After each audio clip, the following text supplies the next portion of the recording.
I don't even know how to start off a review the caliber of a game like this. Now, I have played a lot of games on my channel. I have beat quite a bit of games on my channel. I've done quite a bit of reviews of said games on my channel.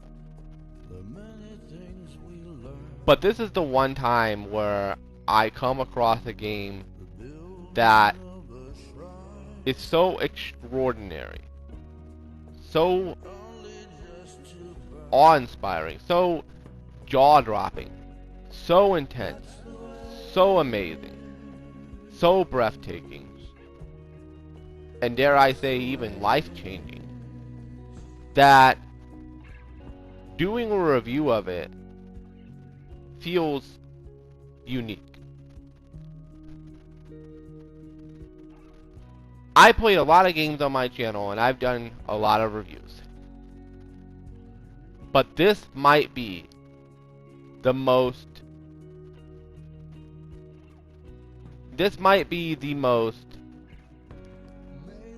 God, I can't even think of words to say.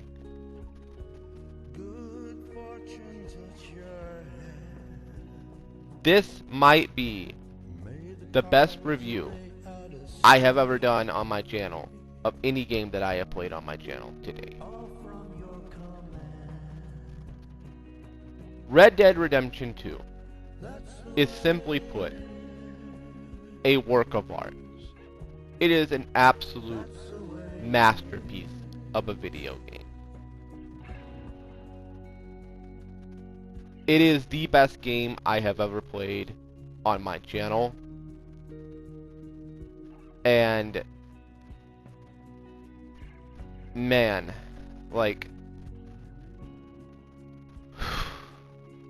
you know, when I first got this game way back on the PlayStation 4 years back, I knew that what I was going to get myself into was going to be an experience that I was never going to forget. It was going to be a trip, a ride, a roller coaster, car ride, whatever metaphor you want to come up with. It was going to be something that I was never going to forget. Red Dead Redemption 2 is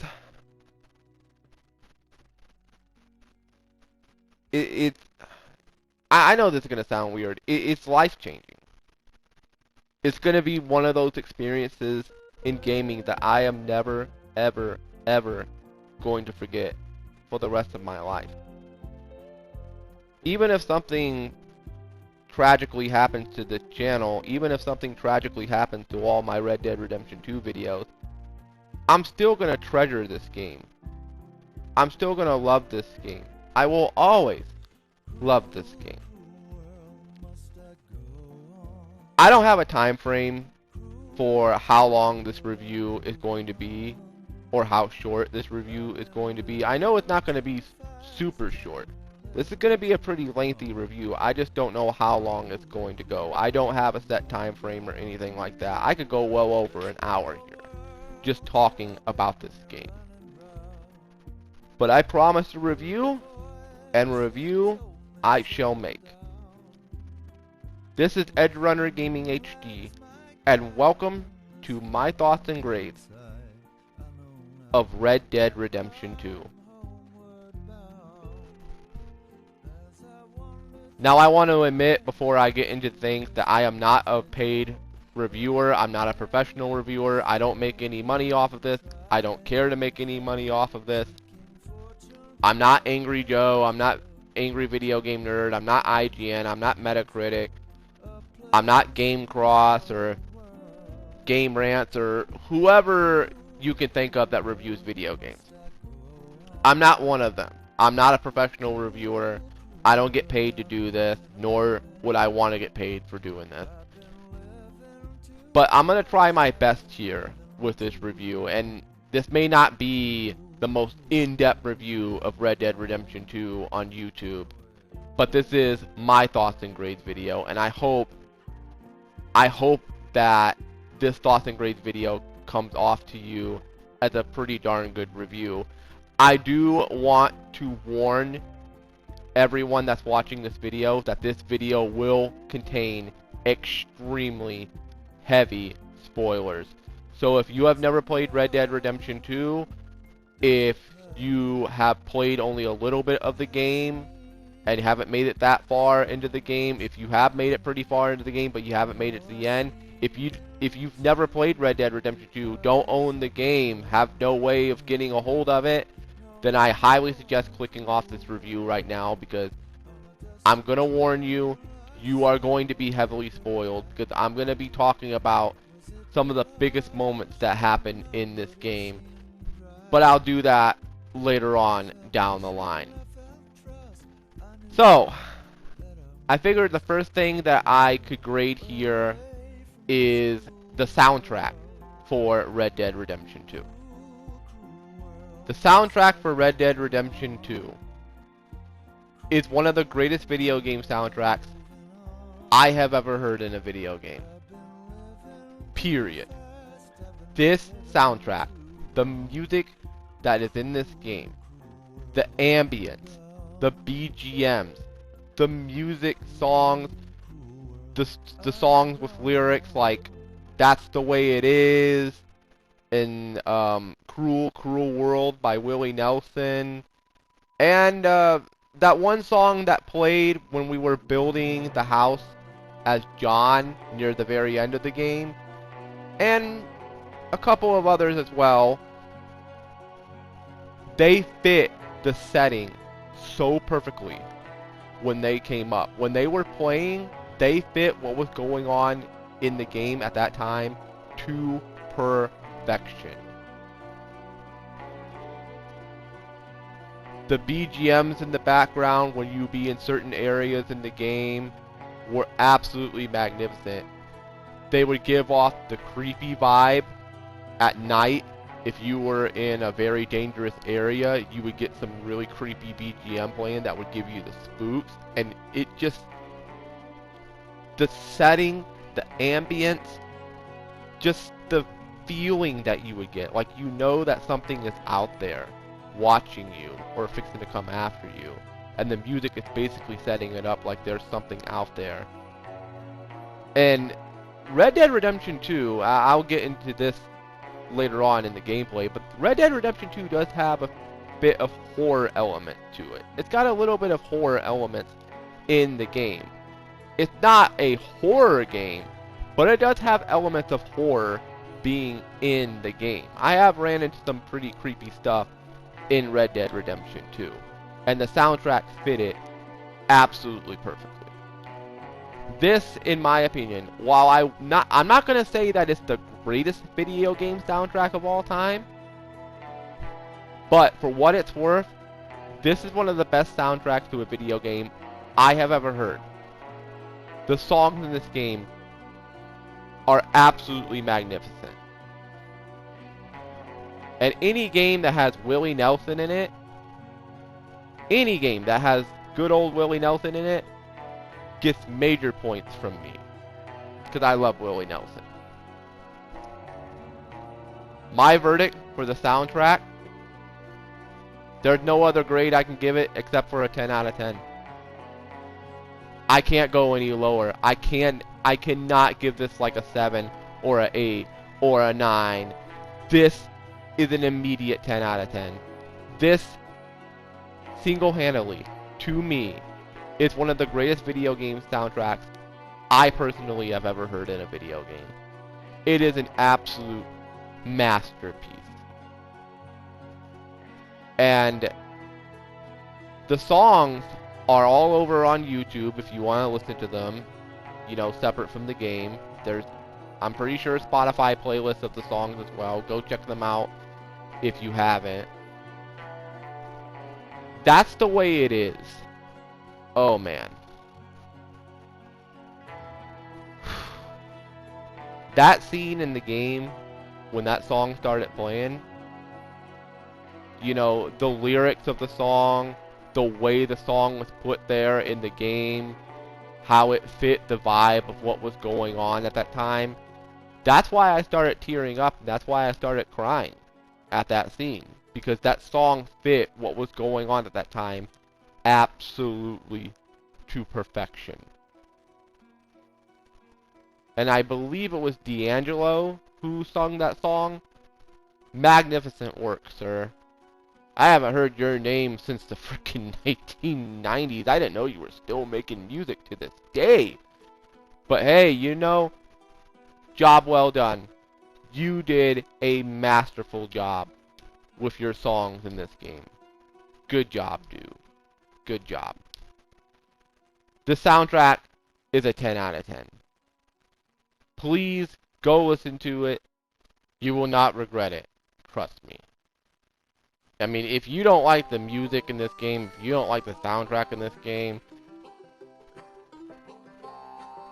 more power to you, I guess. I mean, either you must be trolling, or if you're being dead serious, then okay. I mean, that's your opinion, but me personally, this is an outstanding soundtrack. Out-fucking-standing. Next up is the sound design for Red Dead Redemption 2. This game's sound design is one of the most realistic sound designs I have ever heard in a video game. Period. When Rockstar, during development of this game, said that they wanted to make this the most realistic game that they have ever made to date, they were not kidding around. The sound design in this game is masterful. It is an absolute freaking masterpiece of a sound design that Rockstar designed for this game. There's nothing else I could say. 10 out of 10. An absolute masterpiece of sound design. I personally did not run across any audio glitches at all during the game. As far back as I can remember, I don't remember running into any audio glitches or anything like that at all playing the game. The sound design in this game is so realistic, so damn cool, so damn good. It's a 10 out of 10. No other words. Now we get to the graphics, and yeah, this is where the game kind of takes a little bit of a hit. And I don't mean that in a disrespectful way, but I did play this game on a base PlayStation 4 and an original base Xbox One. The PlayStation 4 can output the graphics at 1080p 30 FPS. The Xbox One outputs the graphics at 864p 30 FPS. Way lower resolution on a base Xbox One compared to a regular PS4. Now on PS4 Pro it's 1080p, and on Xbox One X it's all the way up to 4K quality. 4K native quality on the Xbox One X. And on PS4 Pro, you technically can get 4K, but it's checkerboarding 4K, so I don't really officially count that, but hey, you know, if you want to count that, hey, fine and dandy, but the game does run. If you don't have a 4K TV, the game does run at a native 1080p 30 FPS on PS4 Pro. Now, if you have an Xbox Series S or X, or a PlayStation 5, native 4K. Whether it's a Series S, Series X, or PS5, native 4K. You can run this game in native 4K on any of those next-gen consoles. Unfortunately, it's only 30 FPS.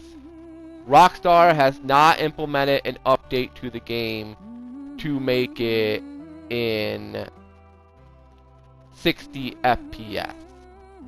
And there hasn't been a next-gen update for the game since it came out. And knowing Rockstar, if they do a next-gen update, they'll probably just make you pay $70 for it, just like they did with Grand Theft Auto 5, re-releasing that game for the millionth fucking time and putting a $70 price tag on it, and now that game's selling for like $20 a pop at my local Walmart. The same price as the freaking PS4 and Xbox One version of the game.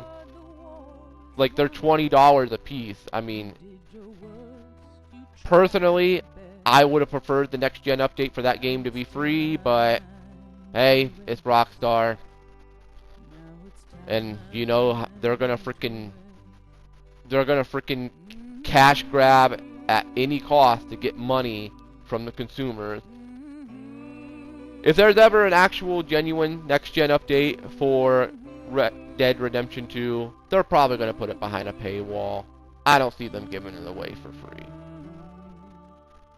Now, I did hear that if you have a hacked console, and I don't recommend doing this because you could be putting your account at risk, but if you have a hacked console and you don't give a damn about Sony or, well, Xbox is a lot harder.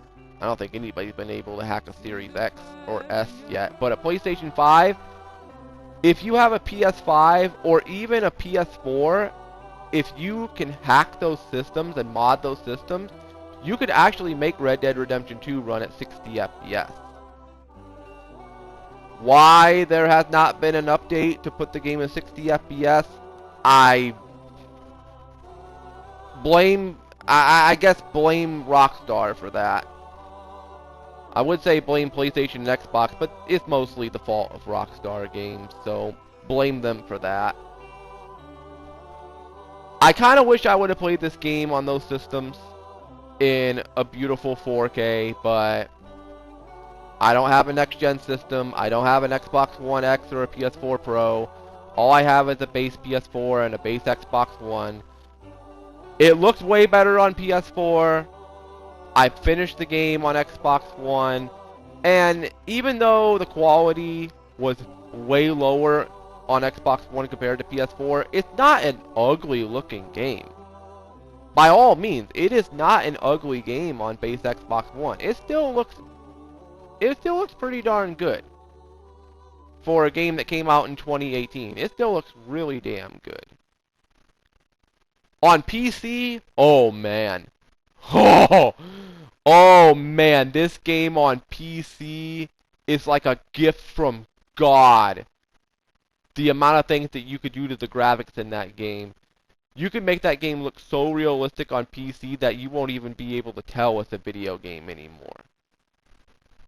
There were moments, especially on the PS4 side, where there would be certain moments that happened in the game that if I took a screenshot of and put it on my social media, be it my Facebook or something, people would probably mistake it as a real life picture. They'd be thinking, oh, you went out IRL and took a picture of the woods or something, or took a picture of the mountains or something.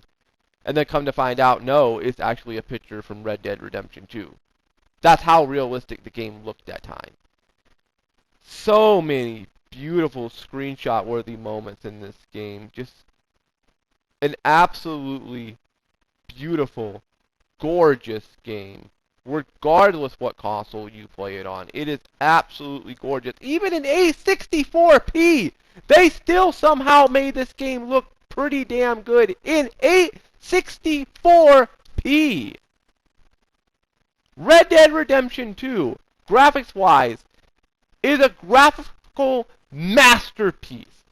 It is one of the most realistic video games ever made in terms of graphics.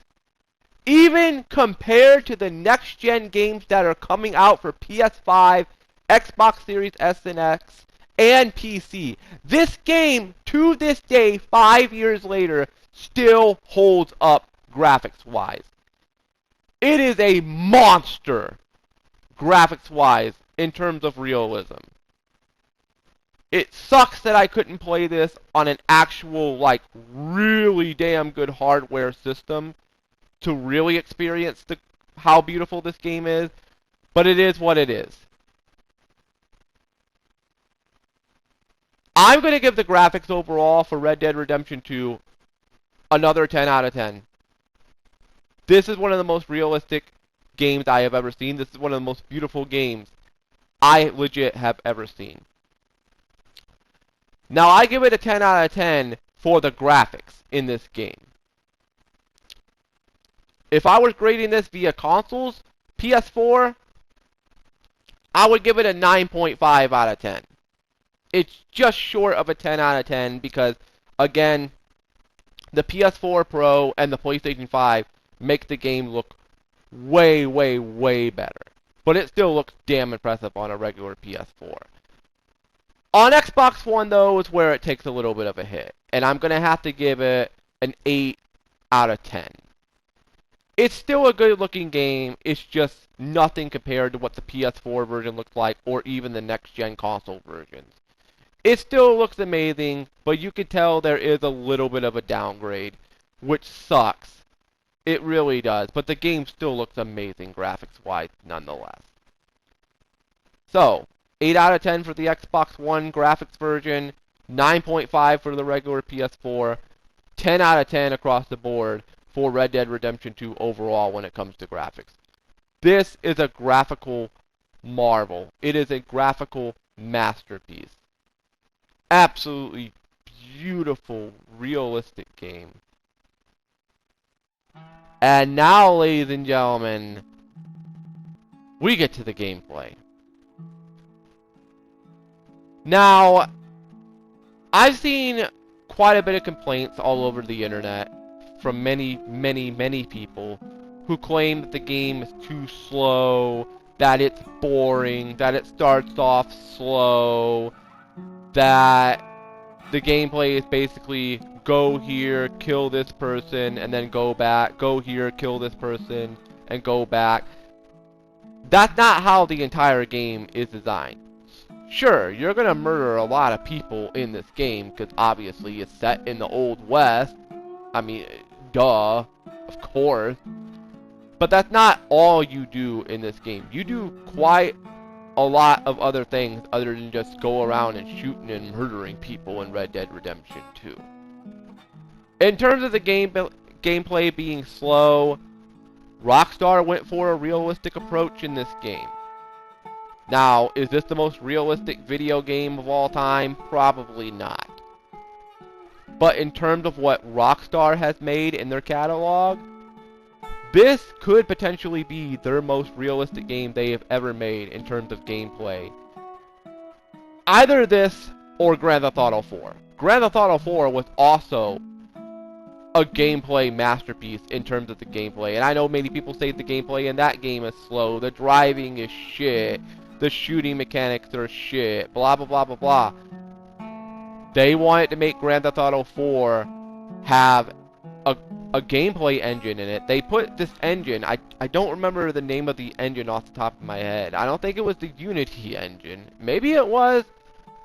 I can't remember off the top of my head. But they used a gameplay engine for Grand Theft Auto 4 that made that game feel like you were playing in real life. The driving, in my opinion, is the most realistic driving that's ever been put in a Grand Theft Auto game. And the gameplay here in Red Dead Redemption 2 takes the gameplay from Grand Theft Auto 4 and puts it in an Old West style setting. Yes, you don't have, you know, cars that you can drive around or planes that you could fly or stuff like that, because again, I mean, this game is set in the Old West. But the gameplay, in my opinion, in this game is the most realistic gameplay that Rockstar has ever put in a game in their catalog to this very day. And to all you Grand Theft Auto fans, be on the lookout when Grand Theft Auto 6 comes out, because Rockstar has been basically hinting that Grand Theft Auto 6 is probably going to have the same gameplay mechanics as Red Dead Redemption 2. Is going to be a possibly very realistic type of gameplay for Grand Theft Auto 6. So be on the lookout for that if it happens. Me personally, yeah, it was a little annoying at times, you know, when I'd be on one side of the map and then have to go to another side of the map that's like super, super, super far away. Especially later on in the game. But I didn't really complain too much about it because there's so much stuff to do in this game. And this ties into the gameplay. There is so much to do in this game. It's baffling how much content is in this game. Whether it be the main story, whether it be side missions, stranger missions, side content. You know, you can go fishing, you can go to a bar and get drunk, you can get into a bar fight. You can get into a brawl with people. You can get into a gunfight with people, with mobs and stuff like that. You can loot people. Loot/rob people. Of course, you could shoot and kill them. You could stab them. You could do horse racing in this game every now and again. You could play blackjack. You could play poker. I mean, there is quite a bit of things to do in this game. I mean, it doesn't have everything that you would imagine to do, but it has quite a bit of train robbery. You could rob a train. You could go on the train and rob people of their money and valuables. You could steal the damn train itself and, you know, just drive it around the entire map all freaking day if you want to while you're getting chased by the freaking cops. You can get into altercations with the police in this game and have some epic freaking brawls. I mean, me personally, I had a shit ton of fun with the gameplay in this game. It ain't perfect. I did run into a few bugs here and there. I did run into a few glitches here and there. But at the same time, I love this game in terms of the gameplay and just the amount of content that there is to do. And there's a lot of content in this game. There's a lot of stranger missions that are in this game that I didn't even do. I didn't even catch all the fish for that one guy, the stranger that wanted all the fish collectibles. I didn't even do all that. I didn't even collect all the cards for that card collector. There's a lot of stranger missions in this game that I never was able to do.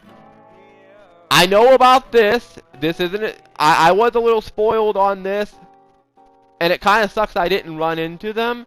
But apparently, there's an incestuous couple in the game that live in a farmhouse. I could have ran into them. I didn't run into them. I didn't do a single freaking mission at the farmhouse where they live. I didn't even. I was in that area, but I never went to that farmhouse. I could have done a stranger mission there, and I didn't do it. On the Xbox One version of the game, I never even ran into the guy that has the zoo animals and everything that I have to get for him. I never ran into him. I'm pretty sure if I were to play the game and, you know, free roam, I probably would eventually run into him. I was expecting to run into him while I was playing the Xbox One version. I didn't run into him at all. You run into prisoners who want you to help them escape from prison. You could either set them free, or you can just walk away and ignore them. Or you could just shoot them dead if you really want to. There'll be times where you go to help somebody in the game, and they'll be thankful for it, and you know, you get rewarded for helping them out. Or sometimes it could be a trap, and it could be a freaking ambush, and they could have a bunch of people surround you and basically try to kill you and rob you for what you have. There'd be people that would ambush you trying to steal your horse, people that would ambush you trying to kill your horse, people that would just randomly follow you in the game. It's man, like I'm just going off about the gameplay in this game because, in my opinion, there's so much to do gameplay-wise in this game. It's not perfect. It could be better, yes. But again, for me, I enjoy the gameplay in this game. I think this is the most realistic game that Rockstar Games has ever made, even surpassing Grand Theft Auto 4 and how realistic that game was. This game, gameplay-wise for me, this is the most realistic Rockstar game they have ever made. Period. And I know many people are probably going to disagree with my grading, but the gameplay for me, in my opinion, this is a 10 out of 10. This is another 10 out of 10 for the gameplay. I forgot to mention the guns!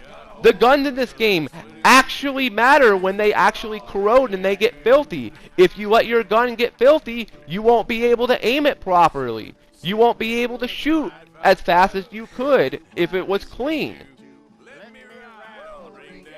If you get your character muddy, people will actually say that you smell like shit.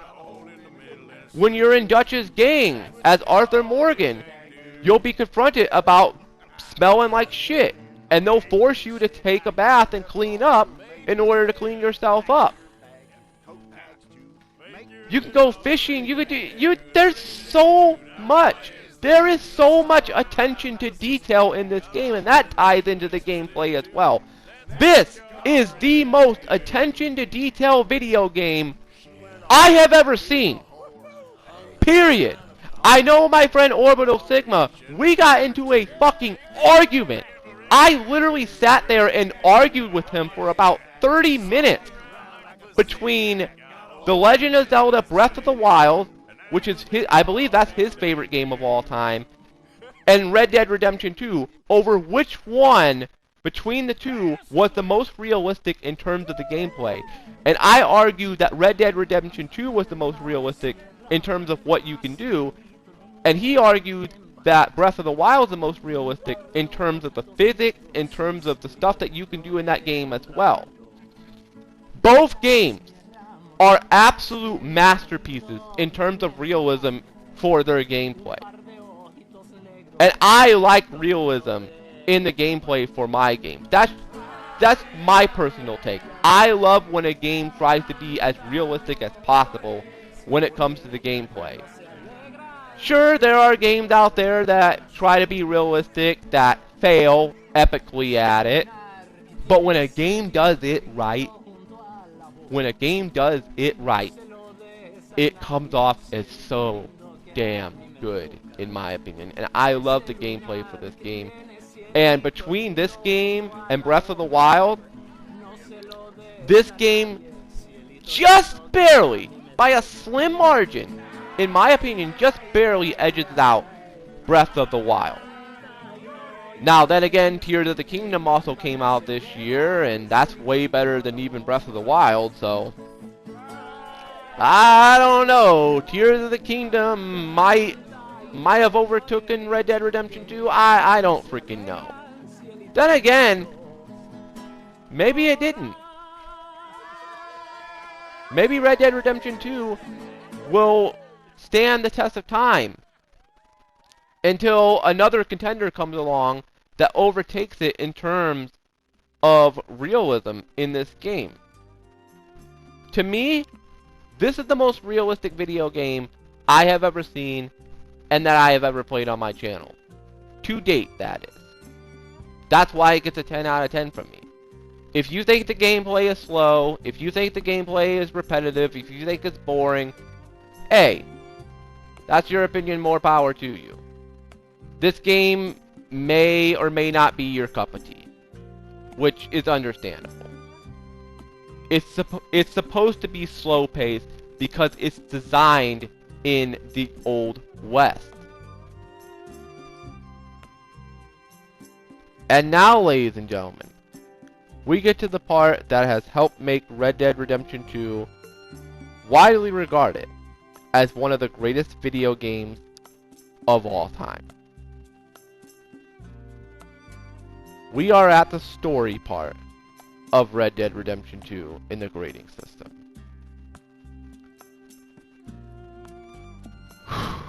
Wow. You know, I played quite a bit of games in my lifetime. Quite a bit. Not everything, but a decent amount in my lifetime. I have played some of the biggest games of all time. Games like Final Fantasy VII, Ocarina of Time, those two games having some of the greatest stories of all time in gaming history. I played through Marvel Spider-Man 2018, and I personally think, in my opinion, that's the best Spider-Man story I've ever seen in a video game.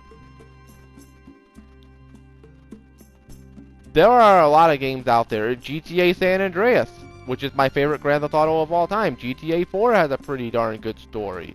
I've yet to beat the game, but I bet when I beat the game, when I eventually do beat it, that story is going to be probably up there with some of my favorite stories in gaming history.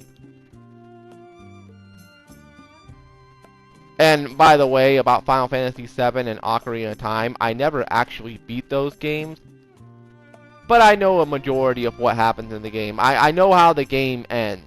I know how both of those games end. With Red Dead Redemption 2, obviously, as you all saw, I beat the game. And this story, man, my God. I'm going to say it right now. And I'm not saying this for hyperbole. I'm saying this as in I actually mean it. This is the greatest story I have ever played in a video game to date. To date. This is the greatest story I have ever seen in a video game. It ain't perfect. It does have its flaws and mistakes. And there were some missions in the story that I kind of just rolled my eyes at and be like, ugh, why do I have to do this? But the main story overall, in terms of all the big moments that happened in this game, this is my personal favorite story in my time playing video games since I started playing video games. This story is an absolute fucking masterpiece. Where to begin? Chapter 1, when you start off in the snowy mountains, right after the heist in Blackwater that went awry. And you could tell that the gang... You could tell that the gang is still affected by what happened in Blackwater. But, you know, they're trying to rebound. They're trying to build themselves back up. Of course, you're playing as Arthur Morgan for a large majority of the game. And, by the way... Again, if you have not beaten Red Dead Redemption 2, or if you've never played Red Dead Redemption 2, if you made it this far into the video, I warned you at the beginning. If you didn't heed my warning then, I'm going to give you one more chance to click off right now, because I'm about to get into some very heavy major spoilers on the story. You got 5 seconds to click off this video. 5, 4, 3, 2, 1. Okay. So anyway, like I was saying, you start off the game with you playing as Arthur, and you play as Arthur throughout a large majority of the game. And you start off in the snowy mountains.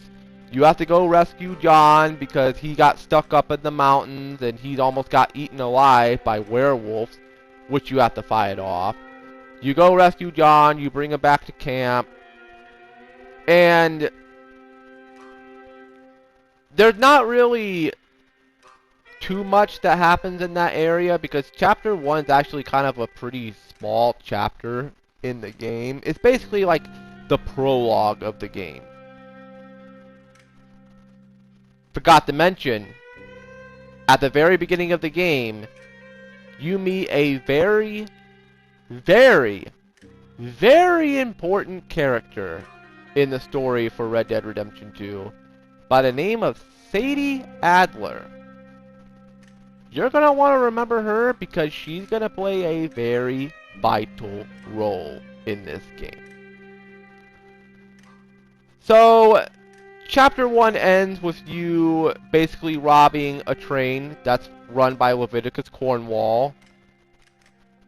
And the train robbery kind of goes awry a little bit because you're supposed to blow up some tracks with TNT. Unfortunately, you're not able to blow up the tracks with TNT, so you have to get on board the train yourself and stop it.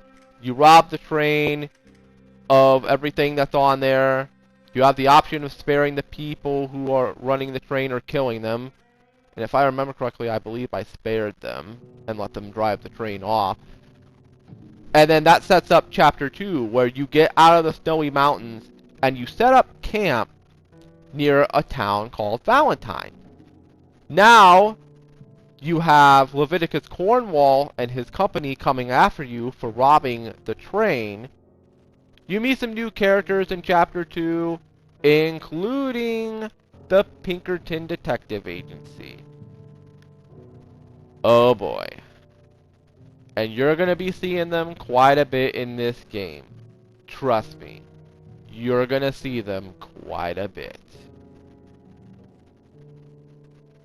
So, Chapter 2 ends when you get into a gunfight with Leviticus Cornwall and his members, his company, members of his company. You get into a gunfight with them in Valentine, and you basically have to like get the hell out of Valentine. So you pack up camp and you get away from Valentine, and you end up setting up camp near a town called Rhodes.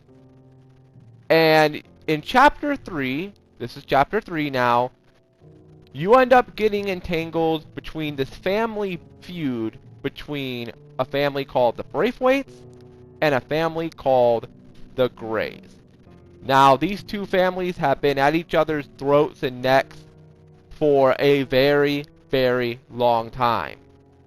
And there's rumors that both families have a shit ton of money and a shit ton of gold. So, in Chapter 3, you basically play along as deputies for the sheriff to try to be buddy-buddy with the family, to try to get as much information as you can about the families, while you're also basically causing trouble for the families as well. There's a point in Chapter 3 where you go to the Greys' mansion, and you end up burning all their crops and everything, get into a gunfight with them, and they end up finding out that you're the one that set fire to the crops. They end up finding out that you're the one that's causing all the mayhem. And you get into a freaking gunfight with them in Rhodes that unfortunately leads to the death of one of your gang members in Sean. Sean unfortunately gets killed. You get into a gunfight with the Greys in Rhodes. You basically kill all of the Greys that are in Rhodes, including the sheriff. And that leads to the Braithwaites. Now, on the Braithwaite side of things, you get involved with them over liquor. They basically had liquor that was stolen from them, and you go to steal it back, and you go to take it back to them to try to sell it back to them. And at first, they don't want to accept it. Instead, they want to freaking shoot you dead right there on the spot. But Hosea ends up sweet-talking them into a deal where they basically say, we don't want it anymore, just give the damn stuff away for free, which you do, and which gets you into trouble, by the way. So you try to, you know, be buddy-buddy with the Braithwaites, and then there comes a point, and this is right after everything happens with the Greys in Rhodes, where Jack Marston, which is John Marston and Abigail Roberts' son, disappears. He goes missing. No one knows where the hell he's at. Until you find out the Braithwaites kidnapped Jack as a way at getting back at Dutch and the gang for their actions in Chapter 3. So you and basically the entire gang ride out to the Braithwaite Manor.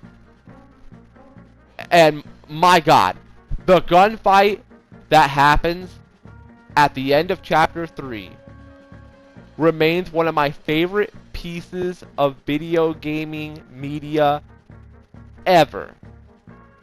Holy fuck. That was intense.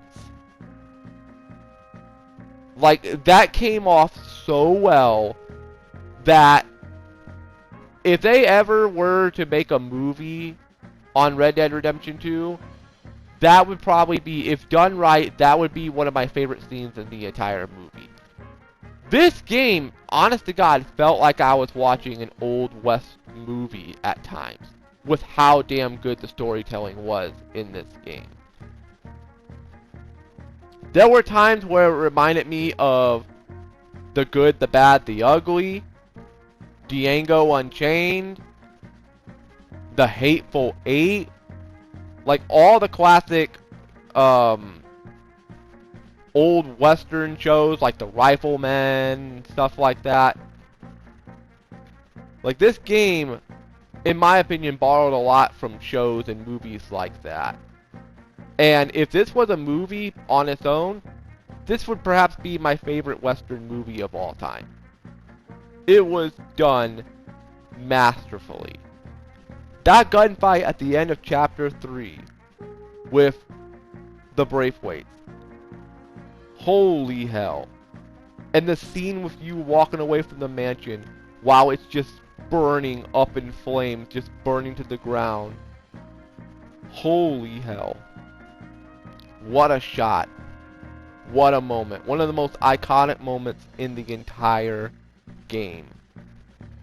At the same time, you find out that the Braithwaites sold Jack Marston to a guy by the name of Angelo Bronte, who lives in St. Denis and pretty much runs St. Denis. He's not the mayor of St. Denis, but he pretty much runs the entire town. Like, he's got everybody in the town basically working for him, including the mayor. So he's basically like a tyrannical ruler, even though he's not officially in power. But he ruled over the town, if you get what I'm trying to say. And that sets up Chapter 4, which, by the way, Chapter 3 ends when the Pinkertons show up and basically threaten to arrest all of you and kill you. And you basically have to abandon camp, and you end up setting up camp for Chapter 4 at a place by the name of Shady Belle, which is a mansion that sits out in the middle of nowhere, almost near St. Denis. You have to kill a bunch of people that are inhabiting the mansion, then you take the mansion for you and Dutch and the gang.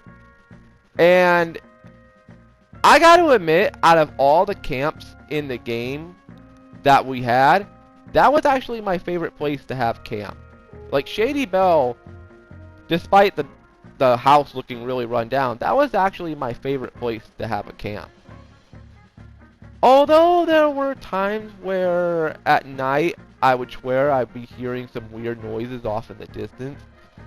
I've heard people say that it could be people getting eaten by alligators, because I looked into it and people said it's probably people being eaten by alligators or something. Maybe that could be it. Maybe the place actually is haunted. I don't know. But personally, that was my favorite camp in the entire game. In terms of, you know, the Dutch Van der Linde gang, that was my favorite camp in the entire game when you're playing as Arthur in the Dutch Van der Linde gang. So, you end up going to St. Denis. You try to work things out with Angelo Bronte. Angelo Bronte has you go to a cemetery to take care of some grave robbers. He gives you Jack Marston back, which, thank God for that. And you take Jack back to camp, you have a big celebration, blah, blah, blah, blah, blah. Angelo Bronte invites you to a big dinner, a big party in St. Denis, where every major figure is going to be there. So you go to the party and you meet some key figures in the game that are going to play a big part in the game down the line. And you find out that Leviticus Cornwall knows that you're in St. Denis. At the same time, Dutch finds out about the bank in St. Denis, which has a shit ton of money, Dutch finds out about the trolley company, which supposedly has a shit ton of money. You go to rob the trolley company first. And come to find out, you basically got scammed. There's barely anything there. Angelo Bronte set you up as a way of basically trying to get back at you. And he ends up basically calling the entire St. Denis Police Department on you, and they just chase you throughout the streets of St. Denis while you're using the trolley to get away from them. It's a really damn cool mission. And it's during this mission where Dutch suffers a bump on his head. And I don't know if the bump on his head is what really changed his personality, or maybe he was just that way the entire time and you just never noticed it until the very end. But after that mission, it's after that trolley mission where you see Dutch's personality flip like a switch. And you start to notice things about Dutch that seem rather off.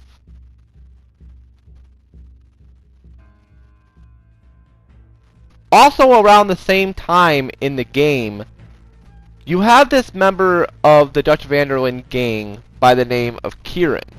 Now, you first meet Kieran way back in Chapter 1, and you basically kidnap him, bring him to the camp, and basically threaten to torture him, blah blah blah blah blah, for being a member of the O'Driscolls.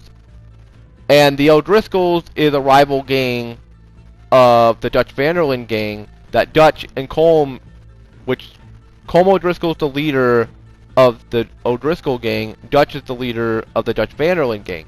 They used to be good friends at one point, and then they end up having a falling out because Dutch killed Colm O'Driscoll's brother. Colm O'Driscoll killed Dutch's wife, his former wife, the one that he loved so much. So they had a falling out over that, and they became bitter rivals because of that. Well, you end up kidnapping this guy named Kieran, and he basically joins the Dutch van der Linde gang, and at first everybody doesn't trust him because he's an O'Driscoll, but eventually over time people start to warm up to him, and Mary Beth ends up developing a crush on him. And it gets to a point where she feels ready to either ask him out or he's going to ask her out. They basically were kind of hinting that the two were in a relationship, and it was pretty much confirmed after what happened. Kieran goes missing from the Shady Belle camp. Nobody knows where the hell he's at. He just poof, disappeared. Nobody heard anything from him. There are rumors that you can hear him being tortured off in the distance. I don't know if that's true or not. But he comes back randomly one day on a horse. His head clean chopped off. Holding his decapitated head in his hand. Riding a horse. Like a fucking headless horseman. It turns out that it was a trap set by the gang that originally resided in that area, and they basically ambush you and try to attack you and kill everybody there, and you basically retaliate and kill every single one of them. And if memory serves me correct, that's actually, I believe, the last time you deal with them in that area. Anyways, Kieran unfortunately is dead. The gang got attacked at camp. And then afterwards, everything that happens with the trolley incident, you decide, well, Dutch actually decides to exact revenge on Angelo Bronte for setting him up, for setting the gang up. So, you end up ambushing Angelo Bronte at his house. You end up taking out his henchmen, police officers, what have you. You kidnap Angelo Bronte, put him on a boat, go out into the middle of the water, and my god, the scene that played out there, one of the best scenes in the entire game. Angelo Bronte was a perfect villain. Perfect villain. Ruthless, evil, sadistic. Dutch just fucking snaps, takes the guy, dunks his head into the water, suffocates him in the water, and then throws his body, his corpse, into the water to be eaten by an alligator. That was the first sign in the game to the entire gang that Dutch is starting to lose his mind a little bit. Basically foreshadowing the events that would come later on.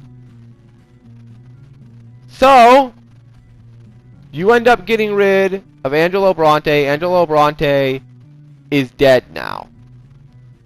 So, Dutch decides, well, let's try to rob the bank in Saint Denis. Let's try to get the money in Saint Denis and get the hell out of here and go live our life in luxury. Except there's a problem. There's a rat in the gang.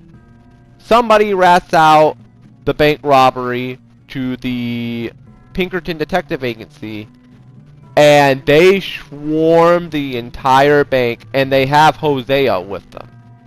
They ended up capturing Hosea, and they try to talk Dutch into surrendering. Dutch does not surrender, so they shoot and kill Hosea, who was Dutch's best friend, and someone that Dutch considered a brother for so many years. Those two rode together for so many years. They were basically like family members. They were so freaking close. And Dutch fucking loses it. And thus sparks one of the best gunfights in the entire game. Absolutely insane gunfight with the Pinkerton Detective Agency. Hosea unfortunately passes away. Lenny, another member of the Dutch Van der Linde gang, unfortunately passes away. He gets shot by a cop on top of one of the rooftops across from the bank. You end up escaping, and the money that you stole, you still have it with you, but you escape onto a boat. And you get out of Saint Denis, and you're on this boat in the middle of the ocean. Big tropical storm comes through and ends up sinking the boat and the money that you stole from Saint Denis with it. You end up washing ashore on an island called Guarma. That's right. These sons of bitches at Rockstar said, hey, you think the map in Red Dead Redemption 2 is pretty big? What if we throw a freaking swerve at you and just give you a completely new map? And they give you a new map in Guarma, an island off the coast of Cuba. Now, and by the way, this sets up Chapter 5. Chapter 4 ends with the bank heist gone awry. Chapter 5 begins with you washing ashore in Guarma. It's not the entire gang. It's basically you, Dutch, Micah, and a couple of others. And you wash ashore on Guarma, and they end up kidnapping Javier. Because Javier is of their... He's of their, how do you say that word? Ethnicity, basically. So they basically kidnap him. And you have to go rescue him back, along with a few others, from the leader, the ruler of Guarma. Now, this is one of my very few complaints about the story of Red Dead Redemption 2. I felt like Chapter 5 was a bit short. I think the Guarma chapter was a bit short. I think it could have been a little longer. I think they could have added a little bit more stuff for you to do. Like, you can't even really free roam the island. I mean, you could sort of free roam, but there's not really too much to free roam. Because eventually the map just completely locks you off from going anywhere at all. And only lets you go in a certain area.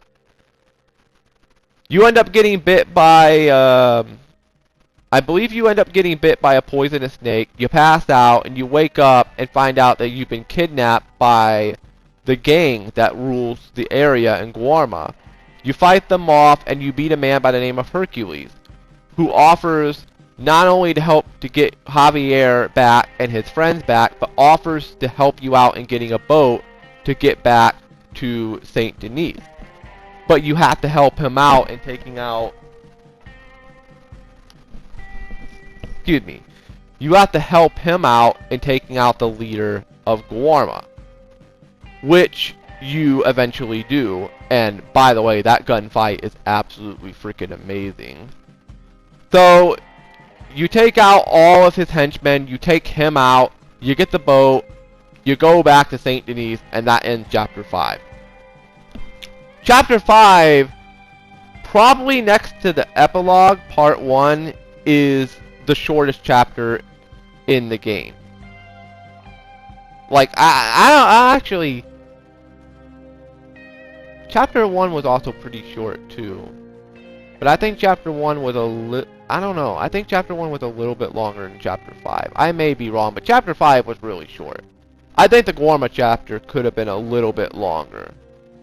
Like, honest to God, I was done with the Guarma chapter within, like, 3 videos. Like, from the time I got on Guarma to the time I got off, I think I only did, like, 3 videos on the entire island of Guarma before I was back on the main map. And it's like, oh, well, okay. I mean, just give me a completely new island, an entirely new map. Don't even really allow me to free roam it. And just when things are getting interesting, it's over. And you're back on the main map. And you can't go back to Guarma. There's no way to go back to Guarma unless you glitch yourself back into Guarma, which I didn't do. I thought that was bullshit. It's like, you mean to tell me I don't have any way of going back to this fucking map unless I glitch my way back over there? How stupid is that? Like, you couldn't put something in the game to where I could buy a freaking boat ride to Guarma? I couldn't roam around Guarma? I couldn't get a boat ride there or something? I thought that was so stupid. Like, you put this map in the game, and you only go there one time in the entire game, and unless you find a way to glitch yourself back to Guarma, there's no way to get back there at all in the main game. Unless, of course, like I said, if you glitch yourself there. Which Rockstar did a pretty good job of patching that shit out. Thanks a lot, guys. Really appreciate that. So anyways, you get to Chapter 6. When you get back to Saint Denis, you find out that the gang has left Shady Belle and set up a new camp out in the swamps. And you fight a bunch of Pinkertons at the mansion, Shady Belle. You make your way out to the swamps. One of the best songs in the entire game plays at that point, and I love the song that they picked for that scene. Oh man, what a beautiful freaking song that was. You make your way to the camp in the swamp, and Dutch shows up, and he tries to formulate a plan to figure out, you know, what the hell to do next. John, by the way, got locked up. After the bank heist in Saint Denis that went awry, John ended up getting himself locked up.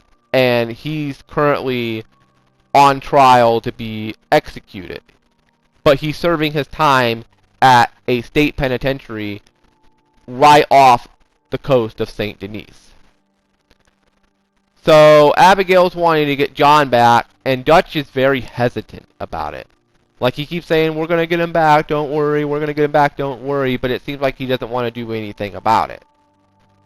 Pinkerton show up, you get into an ambush with them, and you end up leaving... No, actually, no, not yet, not yet. You stay at that camp for a little bit longer, and you end up finding a new camp for the gang. You end up finding a camp by some cave all the way up, I believe, near Van Horn and Ansburg.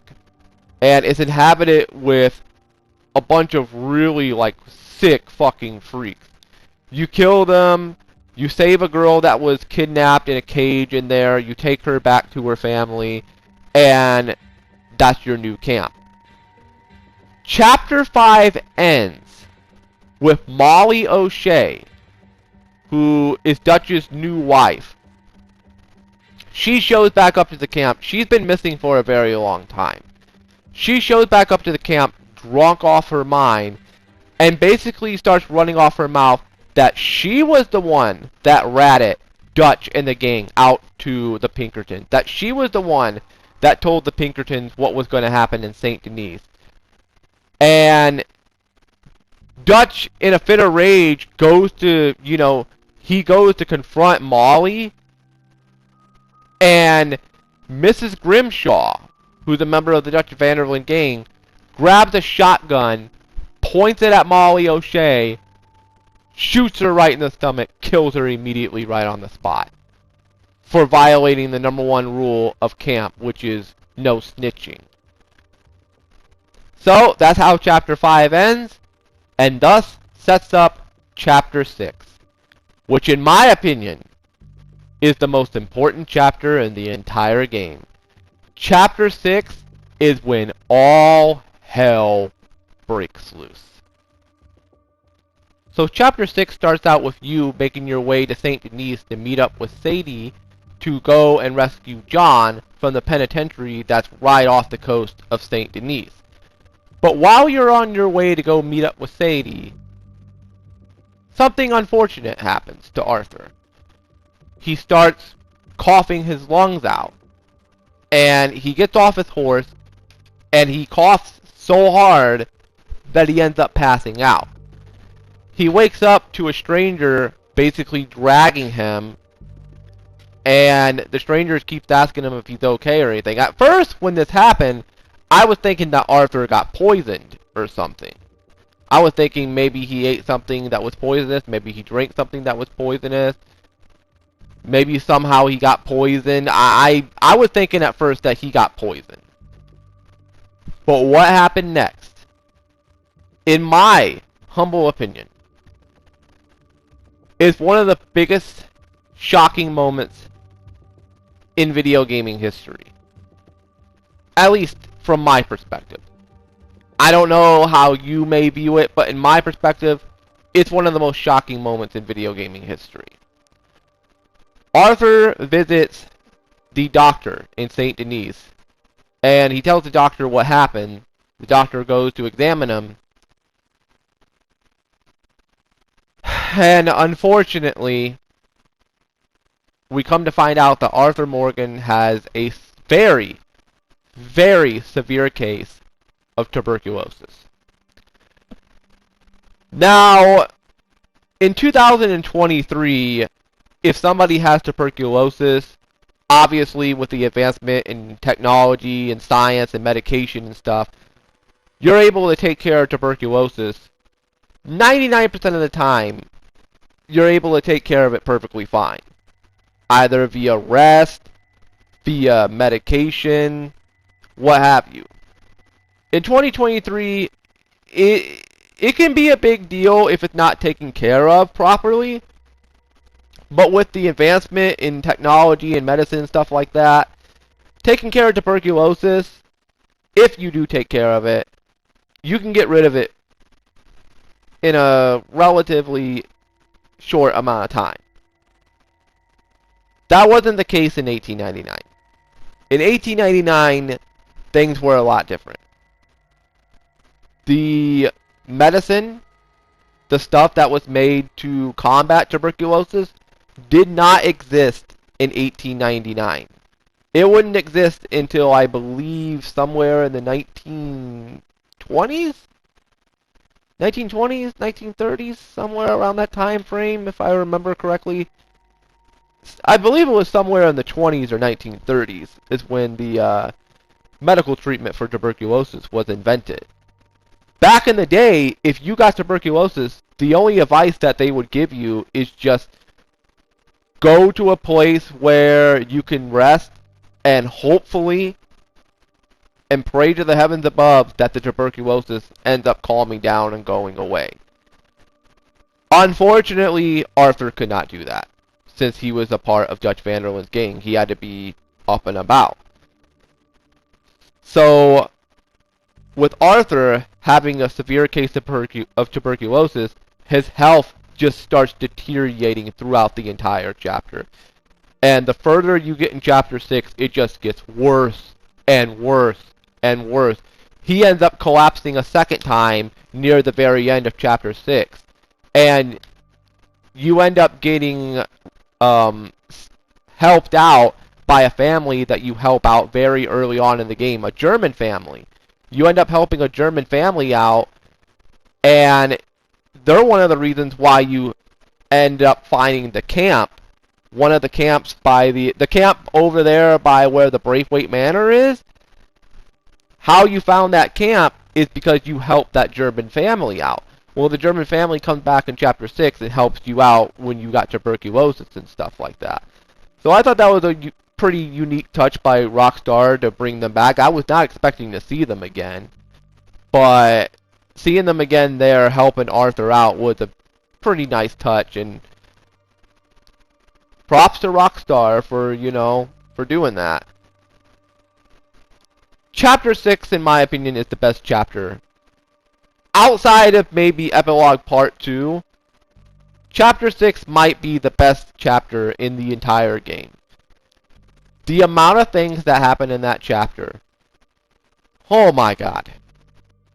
So first things first, in Chapter 6, after you find out that you have tuberculosis and everything, you go help Sadie out in looking around the penitentiary in a freaking hot air balloon, which that was a pretty darn cool moment in the game. Then you get into a gunfight with a bunch of people, the O'Driscolls, because Sadie basically has this grudge against the O'Driscolls because the O'Driscolls are the reason why she lost her husband. And so she gets into basically a rivalry with them, trying to kill each and every single one of them. And you have to help her out in killing a whole bunch of O'Driscolls after you go over the penitentiary with a hot air balloon. You end up going to the penitentiary itself and rescuing John. And you bring John back to camp. And Dutch is fucking livid at you. He is furious at you because he keeps saying that I had a plan. I was going to go after him. I was going to get him back for Abigail. I was going to get him back for Jack. When in all reality, he wasn't going to do it.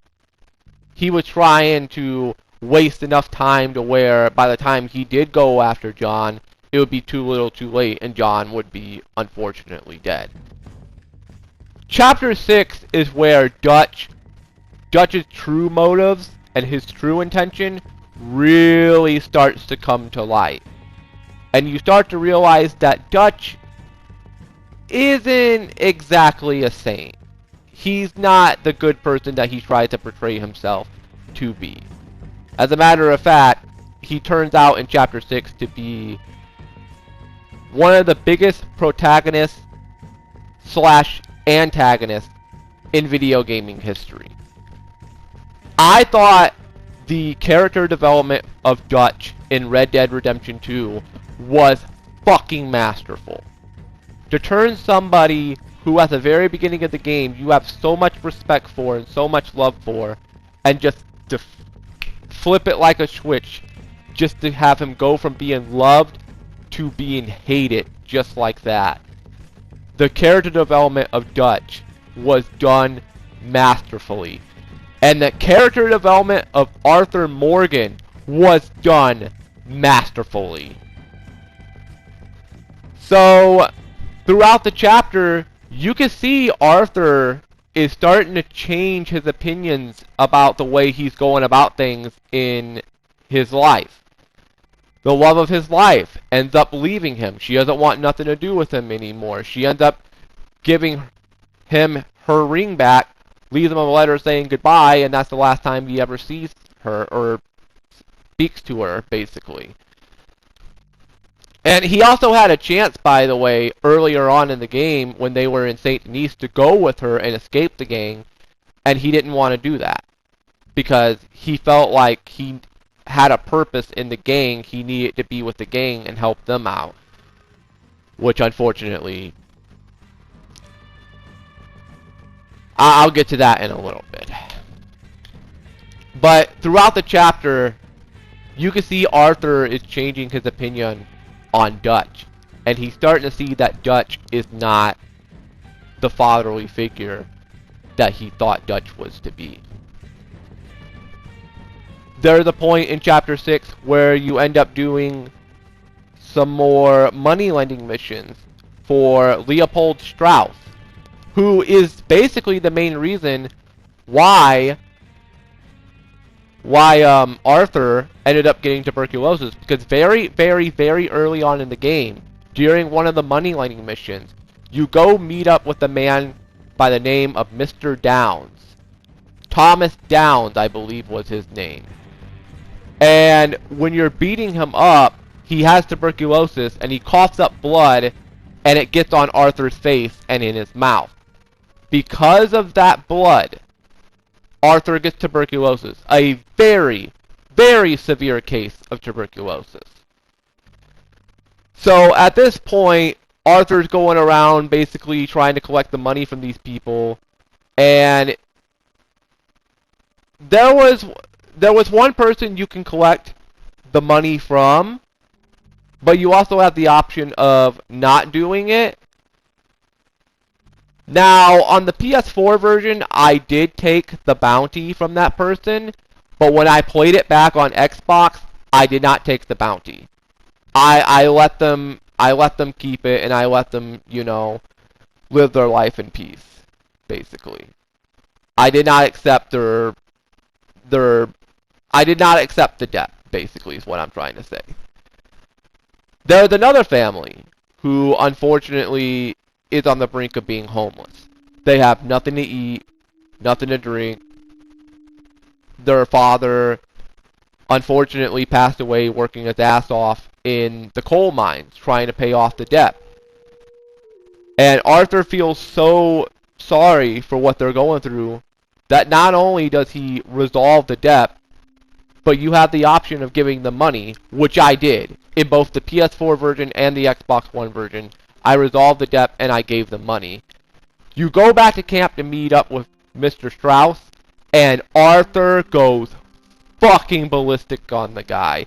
Ends up throwing him out of camp, telling him to go get a fucking job, to do something with his life, besides ripping off of people who are in need, ripping off of people who are poor, and making them even more poor. Which, by the way, goes against the philosophy of the Dutch van der Linde gang.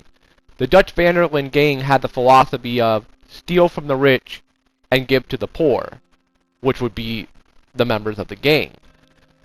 Where Mr. Strauss was doing the complete opposite, where he was stealing from the poor, and in his mindset, giving to the rich, which would be the Dutch van der Linde gang. So Arthur ends up kicking him out, and that's the last time we hear about Mr. Strauss until the very end of the game, where you find out that Mr. Strauss, he got caught by the Pinkerton Detective Agency, and they tried to get him to talk, and he refused to talk, so they killed him. Which, I guess you could say he kind of redeemed himself a little bit, by refusing to talk to the Pinkerton Detective Agency, by refusing to give them any details. So in a way, he kind of redeemed himself a little bit. I mean, at least he did show at the very end that he still did care about the gang. So I guess I'll give them a little bit of credit for that. But I still think Mr. Strauss is still a piece of shit for what he did to all those families and poor folk.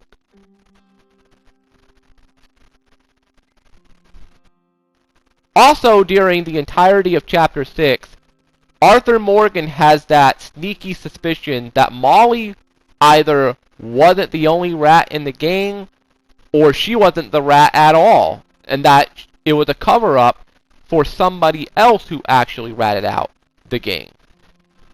We find out who that person is at the end of Chapter 6. I'll get to that in a little bit. But in Chapter 6, after you rescue John, Arthur basically tells John to get him and his family, get the hell away from the Dutch Van der Linde gang, and go live his life in peace. Because at this point in Chapter 6, the entire gang is basically falling apart. A lot of members of the gang end up leaving. Pearson ends up leaving. Reverend Swanson ends up leaving. Trelawney ends up leaving the gang. I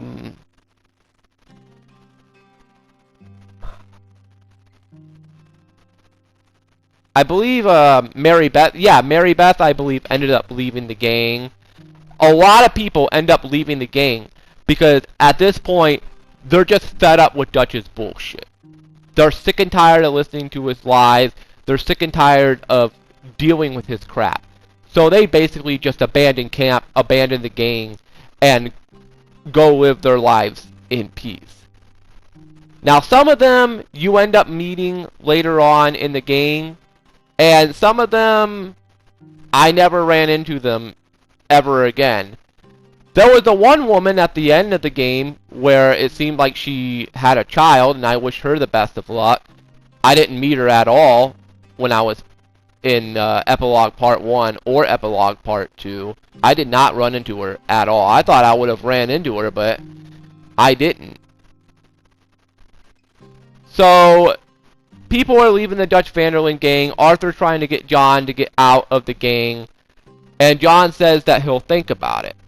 Well, during Chapter 6, you help John out blowing up a railroad track, so that way you could steal money from a railroad train. During Chapter 6 as well, there's this conflict between the Native Americans and the American military. The American military is wanting the Native Americans' land because they heard that there's oil and stuff on the land. So they send basically send an eviction notice to the Native Americans to get the hell off the land and forfeit the land to the United States military. And the Native Americans retaliate by fighting back against the military, and you help out the Native Americans in the fight against the United States military. One of the generals for the military is aiding the Native Americans, and he basically gets kicked out of the military, and they want to hang him for treason. Well, you end up helping him escape, and you help him basically go live his life somewhere else. I don't know if he's in Epilogue Part 1 or Epilogue Part 2. I never ran into the guy. I'm assuming that he's living his life peacefully, if I had to take a guess. So, good for him. Unfortunately, the Native Americans leader's son, unfortunately, gets killed during a gunfight with the United States military. You basically go to, like, this big freaking factory where you get into a massive gunfight. One of the best gunfights in the entire game in Chapter 6 at the factory. And unfortunately, his son ends up getting killed in the process. It was also during the gunfight where Arthur is on the verge of being killed by the guy who is in charge of trying to get the Native Americans off the land.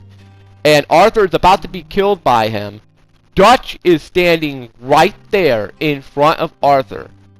Like, he's got a very good view of what's going on. All Dutch had to do was basically intervene, stop the guy from trying to kill Arthur, and all would have been well.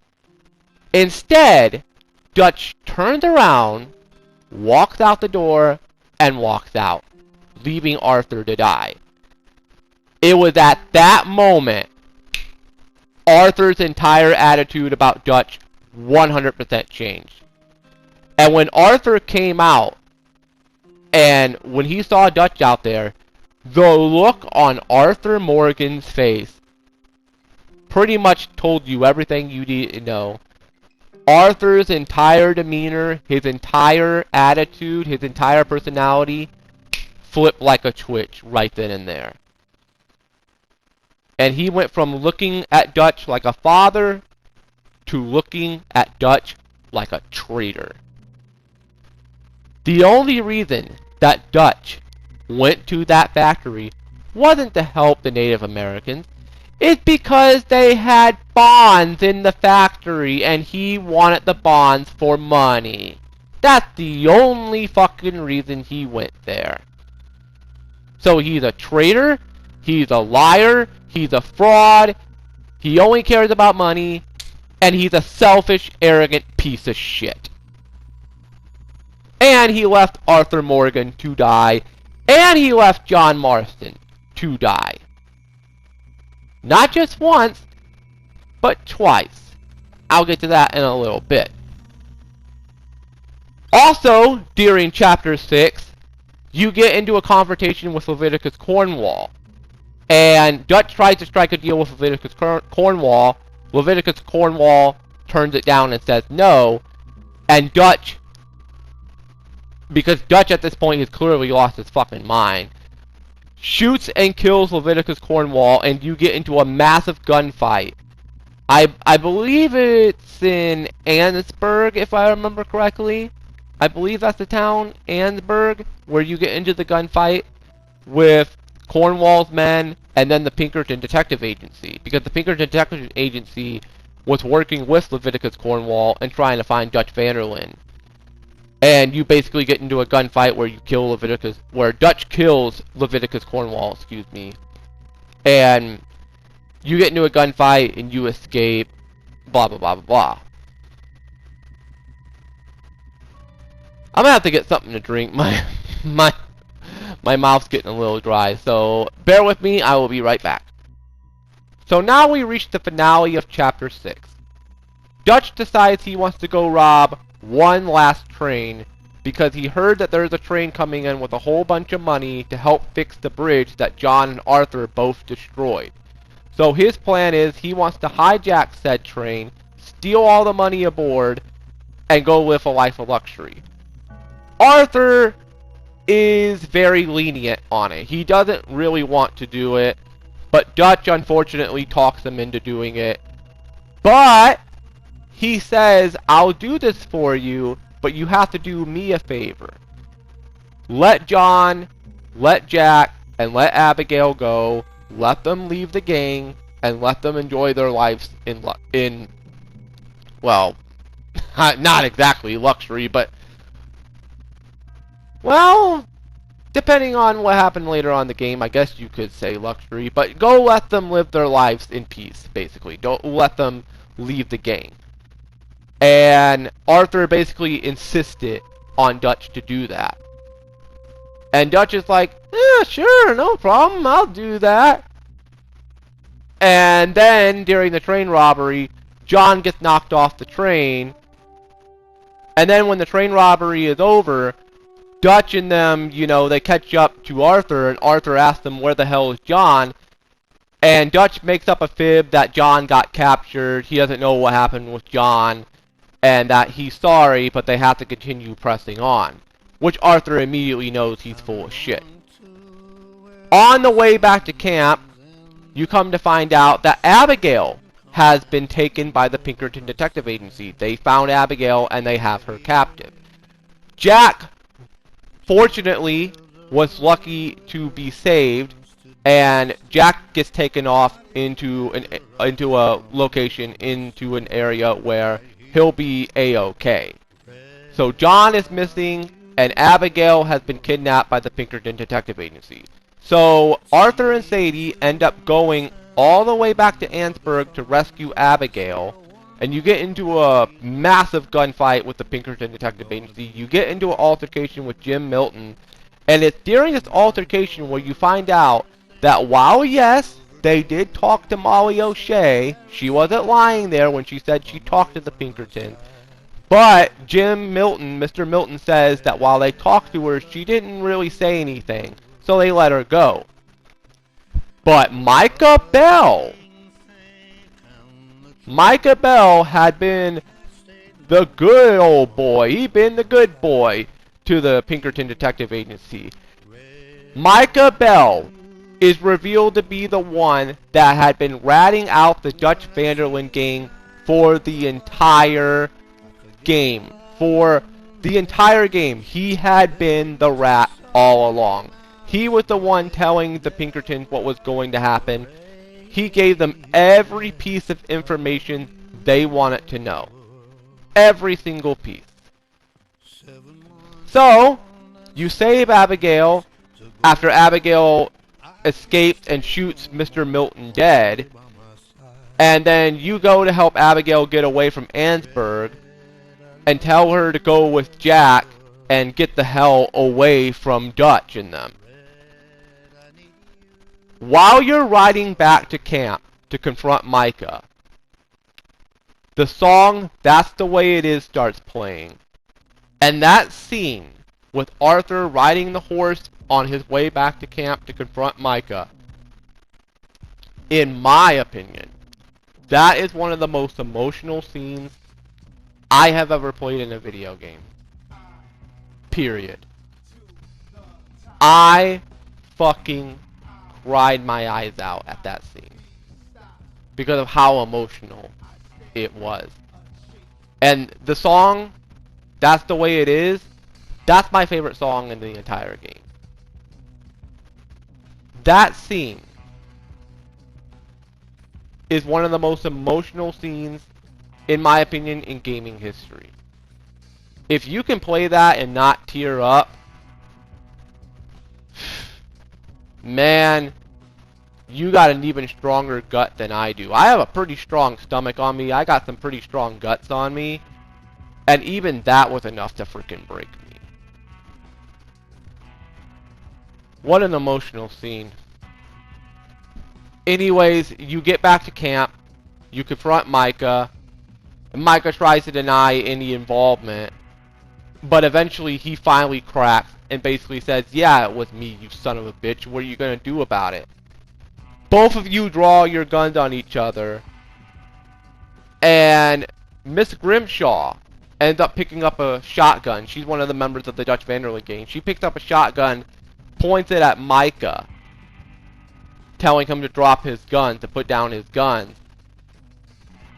And Arthur trying to talk Dutch into common sense to basically finally come to his senses and realize that Micah is a real piece of shit.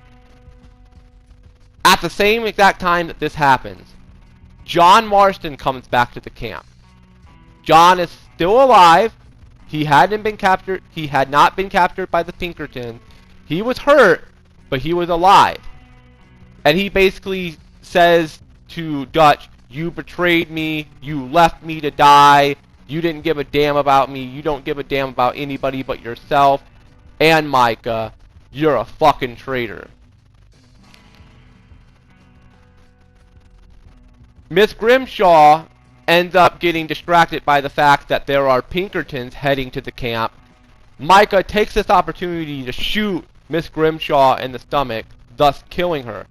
Dutch whips out both of his guns, points it at Arthur and Micah, and tells them, I don't know who to trust. I don't know who's on my side or who is not on my side. And they go around in a circle, and Micah and Dutch basically stand side by side.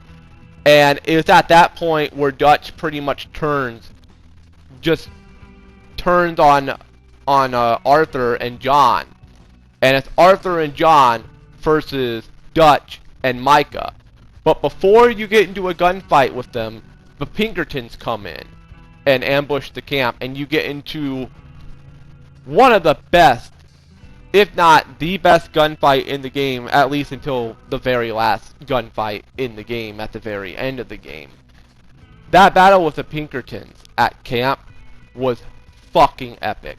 You go through the caves, you escape through the caves, and your horse ends up getting shot and killed by the Pinkertons. And you're going through the mountains trying to escape from the Pinkertons, and you help John escape, but unfortunately, while Arthur is on the brink of escaping, he gets caught by Micah, and you get into a brawl with Micah where you try to kill Micah. And you go to pull actually, I believe it was Micah's gun, if I remember correctly. I think it was Micah's gun that he pulled out, and you end up knocking the gun out. I think it was his gun. I can't exactly remember off the top of my head whether it was his gun or Arthur's gun, but one of them pulled the gun out, and the other one knocks it out of their hand. Arthur goes to crawl for the gun to try to get to it and shoot Micah. Dutch stops him in his tracks by standing on the gun, and at this point Arthur is on the brink of death because of the tuberculosis, because it had hit the highest severe case in all of Chapter 6. On the verge of death, a man, Arthur Morgan, on the verge of death, still has enough fight in him to beat the unholy hell out of Micah Bell. He tells Dutch that he gave him everything that he had. He tells him that John made it in terms of living his life. He tries to tell Dutch that, you know, I've done everything I could for you. I loved you. I looked at you like a father. Stop listening to this piece of shit, Micah. And Micah, you know, tries to talk Dutch into escaping with them. Dutch turns around and walks off the mountainside on the other side. Micah escapes. Arthur crawls up to a cliff, leans back against it, looks at the sunset, and then passes away.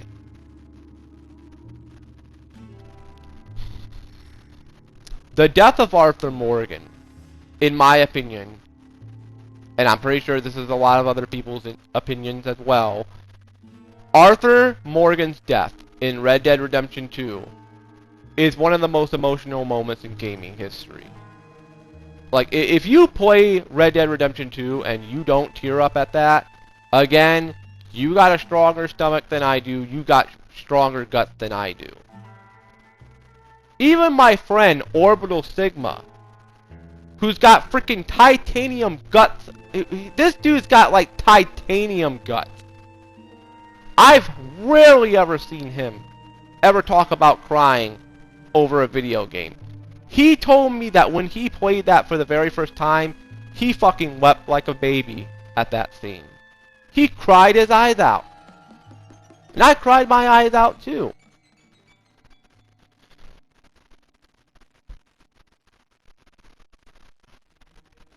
At first I was thinking that was the end of the game. I was thinking the game was going to end right then and there, and that was going to be it. But in a major surprise, it turns out that's actually not it. We fast forward years later to 1908, and John Marston's living his life with Abigail and his son Jack, who's now a bit older after the events of 1899. And you play as John in Epilogue Part 1 and Epilogue Part 2, trying to basically rebuild your life. You end up going to Strawberry, trying to look for a job. And you end up finding a job that takes you to a place that's owned by a Mr. Geddes, a farmhouse, a farmland, out in the middle of the prairie, near the mountains. And while you're out there, a bunch of hooligans show up and steal the wagon that you delivered, and you get the wagon back. And however which way you get it back is up to your jurisdiction. But I got the wagon back. I take it back to Mr. Geddes, and I asked Mr. Geddes if I could work there, if he, you know, needs any help. And at first, they're kind of hesitant about it, like, we don't really need any more help around here, and we really don't want to take in you and your family. But because you really want it this badly, and since you did help us in getting the wagon back, and since you really need the job, alright, we'll make an exception, we'll give you some work, and let's see what you can do. So, he starts to go to work for Mr. Geddes, and you start to help around the farmland. And while I'll admit that Epilogue Part 1 is a pretty decent chapter, I kind of wish it would have been a little bit longer.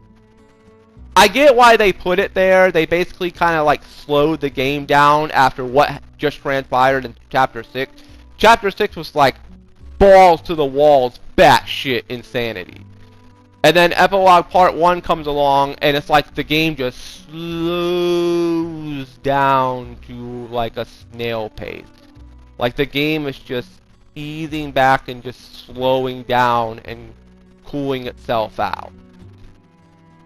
At least until a certain mission in Epilogue Part 1, where there's this gang in the territory, in the area, that want the farmland for themselves. And they tried to buy it from Mr. Geddes. He refused to sell. So now they're going the violent route of trying to get the farm. And one night, they end up ambushing the farm and setting a lot of stuff on fire. Luckily, you're able to put the fires out. Well, they're able to put the fires out in time, excuse me. And you go with them to that gang's area, which isn't that far from the farmhouse. You go over there, you get into a gunfight with them, and you kill everybody that's on that area. And man, the last guy you kill, I believe I killed him with my sawed-off shotgun. Man, what a satisfying moment in the game. That was actually a really damn cool moment in Red Dead Redemption 2 in Epilogue Part 1. At the same exact time, Abigail is not very happy with your actions in Epilogue Part 1. She's not happy with the fact that you're basically going back to your old lifestyle, the lifestyle that you had when you were in the Dutch van der Linde gang.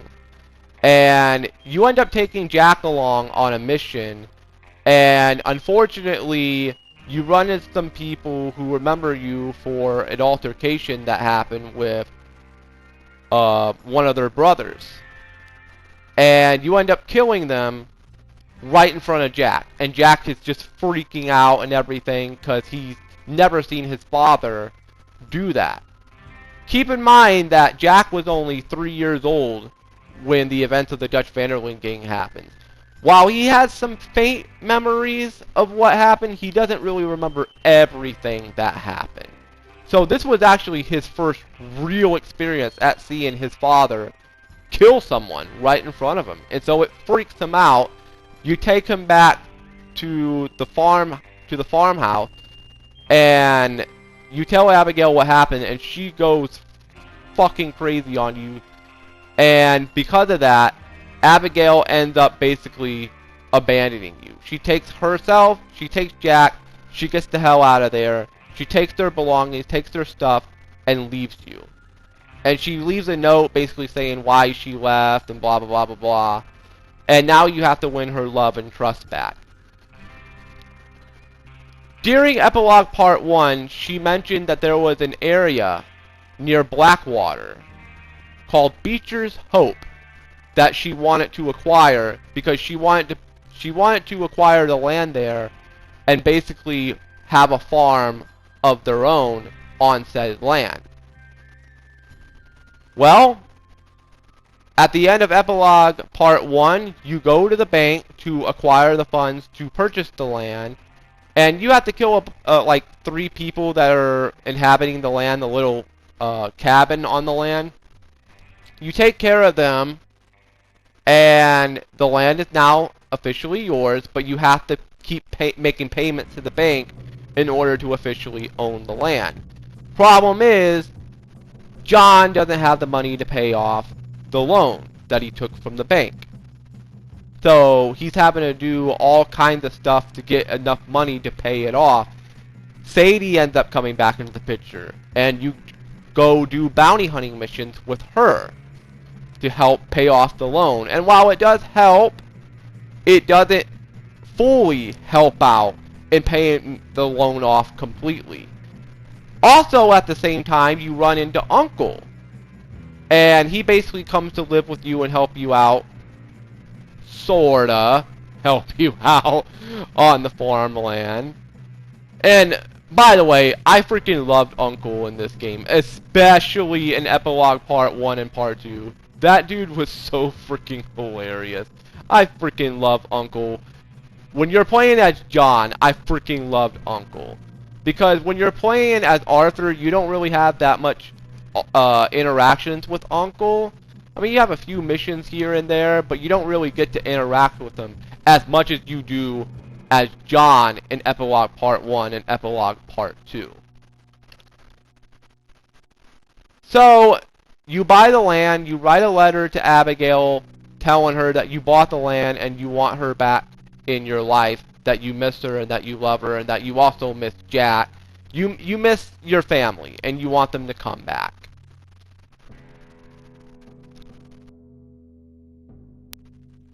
I just had to start up another project. I'm recording this on Share Factory, by the way, so that's why the audio may sound a little staticky, because I'm using the freaking fake-ass DualShock 4 again.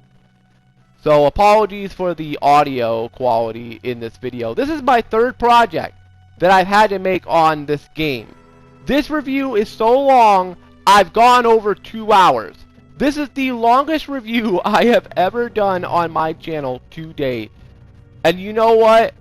This game absolutely deserves it. Absolutely. I might go another freaking hour here. I don't know. I might go freaking 3 hours here in this review. I really hope not. I do need to wrap this up because it is getting pretty late and this review is getting pretty lengthy. So, you end up taking a loan from the bank, and you need to work off paying off that loan. And despite you doing stuff here and there, you're not able to get enough money to help pay off the loan you took from the bank. Also, at the same time, you tear the little cabin that was there down, and you start to work on building a house. And thus, John Marston's house is built. The house that you basically live in Red Dead Redemption 1, they build it in Red Dead Redemption 2. And you can go inside the house, you can interact with the house, which, that was pretty nice to see. They have crops growing out in the fields, and you can actually see the crops growing over time. You can see them growing like tomatoes and stuff out there, which again, that's a pretty nice touch. You end up building a farmhouse for cattle, for sheep, for horses, stuff like that. And while life ain't perfect, I will say for John Marston at that point, life was pretty good. All he had to do was get Abigail and Jack back into his life, which he does. They do get his letter, and they end up coming back to their new home. And Abigail and Jack move in, and the family is back together again. At this time, John is thinking about asking Abigail to marry him, and he's waiting for the right time to do it. Well, during one of the missions, Abigail decides she wants to go to Blackwater and spend the day with you, which you do. You end up taking her to Blackwater, you watch a movie, you get your portrait taken, and then you go on a boat out into the middle of the water, and that's where John asks her to marry him. He proposes to her, she accepts, and they're now going to be a married couple, which they get married at the end of the game, by the way, during the credits. Now, one more thing before I get to the final mission of the game. I forgot to mention that right before Abigail and Jack come back into the picture to live with you at the house, there's a mission where Uncle ends up getting kidnapped by the Skinner brothers, and you have to go and rescue him and bring him back home, and that's when Abigail and Jack come back into the picture, is at the end of the mission. So, here we are, the final mission of the game. Sadie comes to the house and informs you that she heard a lot of rumors going around about where Micah potentially was, and that she finally found someone that knows exactly where Micah should be hiding. And that's one of his very best friends, one of the members of the Dutch van der Linde game that Micah brought in. So you go and interrogate him in Strawberry, and you put a noose around his neck and try to make him talk. He says that him and Micah haven't really been hanging out anymore, they haven't really been talking, they had a falling out. And then he reveals that they had a falling out because Micah was trying to kill this little girl, and he didn't want Micah to do it. He tried to talk Micah out of doing it. Luckily, he was able to do it. Unfortunately, because of that, him and Micah are no longer good friends. Now, you have the option of either sparing him or killing him. I ended up killing him because fuck that asshole piece of shit. I let him frickin' hang. And he reveals that Micah is hanging out on Mount Hagen, a mountain up into the snowy mountains. And you and Sadie go all the way up to Mount Hagen with Charles, and you battle your way to the top. Charles gets injured very early on, and it's basically you and Sadie making your way all the way up. Sadie ends up getting injured in the process of making her way up there. She ends up getting stabbed, and she basically tells she ends up telling John to continue up the mountain, which John ends up doing. He ends up basically going up the snowy mountain all by himself, fighting off a whole bunch of enemies, and he finally makes it to the cabin where Micah is residing. And for the first time since the events of the Dutch van der Linde game in 1899, Micah Bell and John Marston meet each other again. Now, they go to have a gunfight, and Sadie ends up sneaking up on the side of the cabin and tries to ambush Micah. Right when you're about to get Micah, right when you're about to capture him, right when you're about to kill him, the door to the cabin opens. Out comes Dutch. Nobody has seen Dutch. Nobody has heard anything about Dutch. He just disappeared off the freaking radar. Hasn't been seen or heard from since the events of 1899. This is his first appearance in years. The first time anyone's seen him in years. And he basically points a gun at Sadie, and he points the gun. Well, Sadie ends up getting caught by Micah, and he has her at gunpoint. And Dutch is pointing a gun at Sadie and Micah, and he's pointing a gun at John.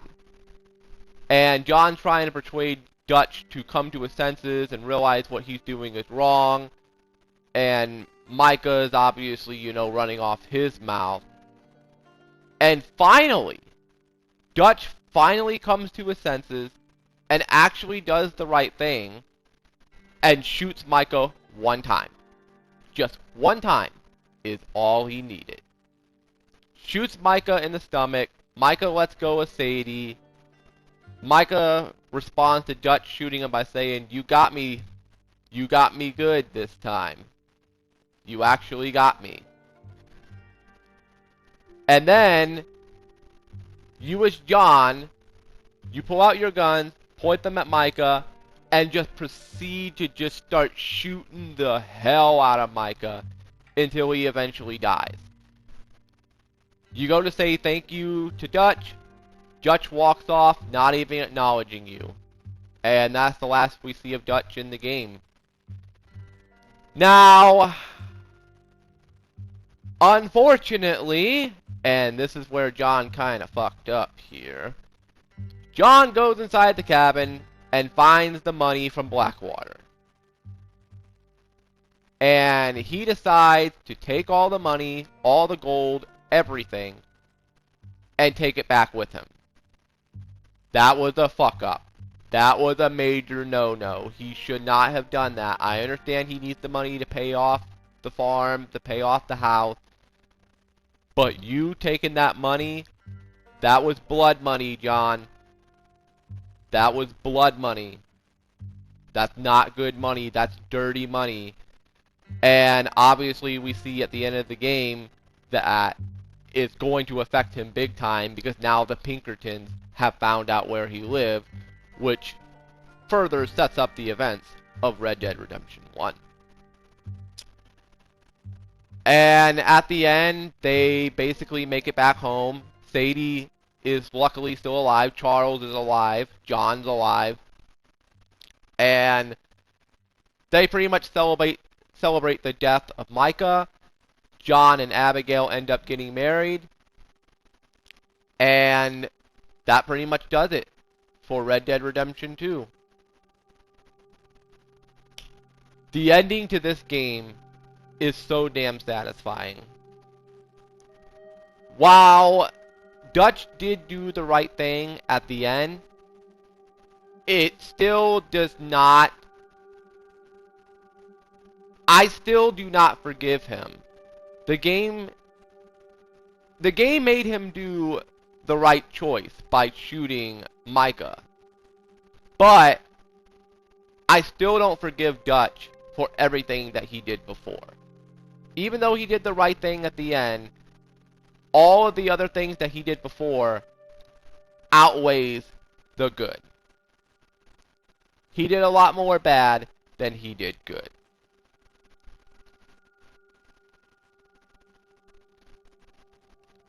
That pretty much sums up the story of Red Dead Redemption 2 as a whole. I know that there's a lot of other things that I didn't talk about here. I pretty much just talked about the main stuff that happened here in the story. There's so much that happens in this game that if I were to ramble on about everything that happened here, I'd probably be doing like a 3 to 4 hour long review. There's so much stuff that happens in this game. And there's so much stuff that I didn't even get to do on the side. There's a lot of side missions, a lot of side content, a lot of stranger missions that I did not have the chance of doing. Now, I could run into it free roaming, because I do still plan to play the game every now and again. I don't know. I could play the game and have like gameplay footage as like background footage for a discussion video, but that kind of would be very spoiler heavy because it would be showing John Marston.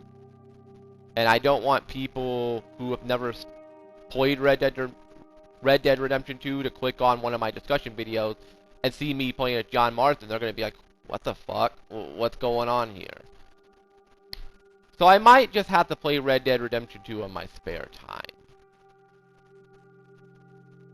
I might just have to play that in my spare time, meaning that most likely there's not going to be another video of Red Dead Redemption 2 uploaded on the channel. Possibly ever again. And it sucks that it comes to an end. You know, I knew that eventually this game was going to come to an end. I was expecting it to be a 3-part epilogue.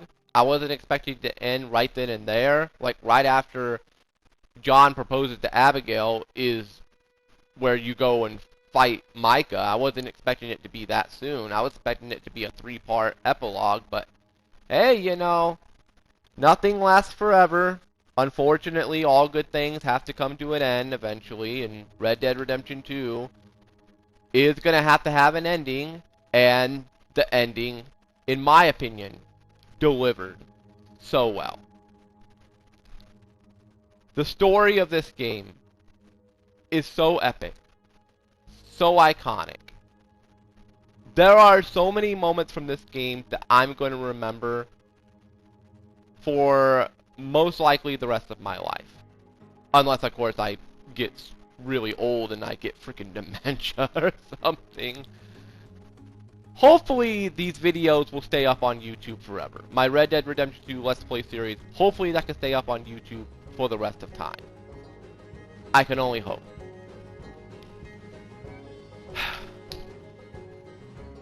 Red Dead Redemption 2 story. I think you already know the grade I'm going to give it, so I might as well just come out and say it. It's a 10 out of 10. This is one of the greatest stories in video gaming history, in my opinion. This story is absolutely magnificent.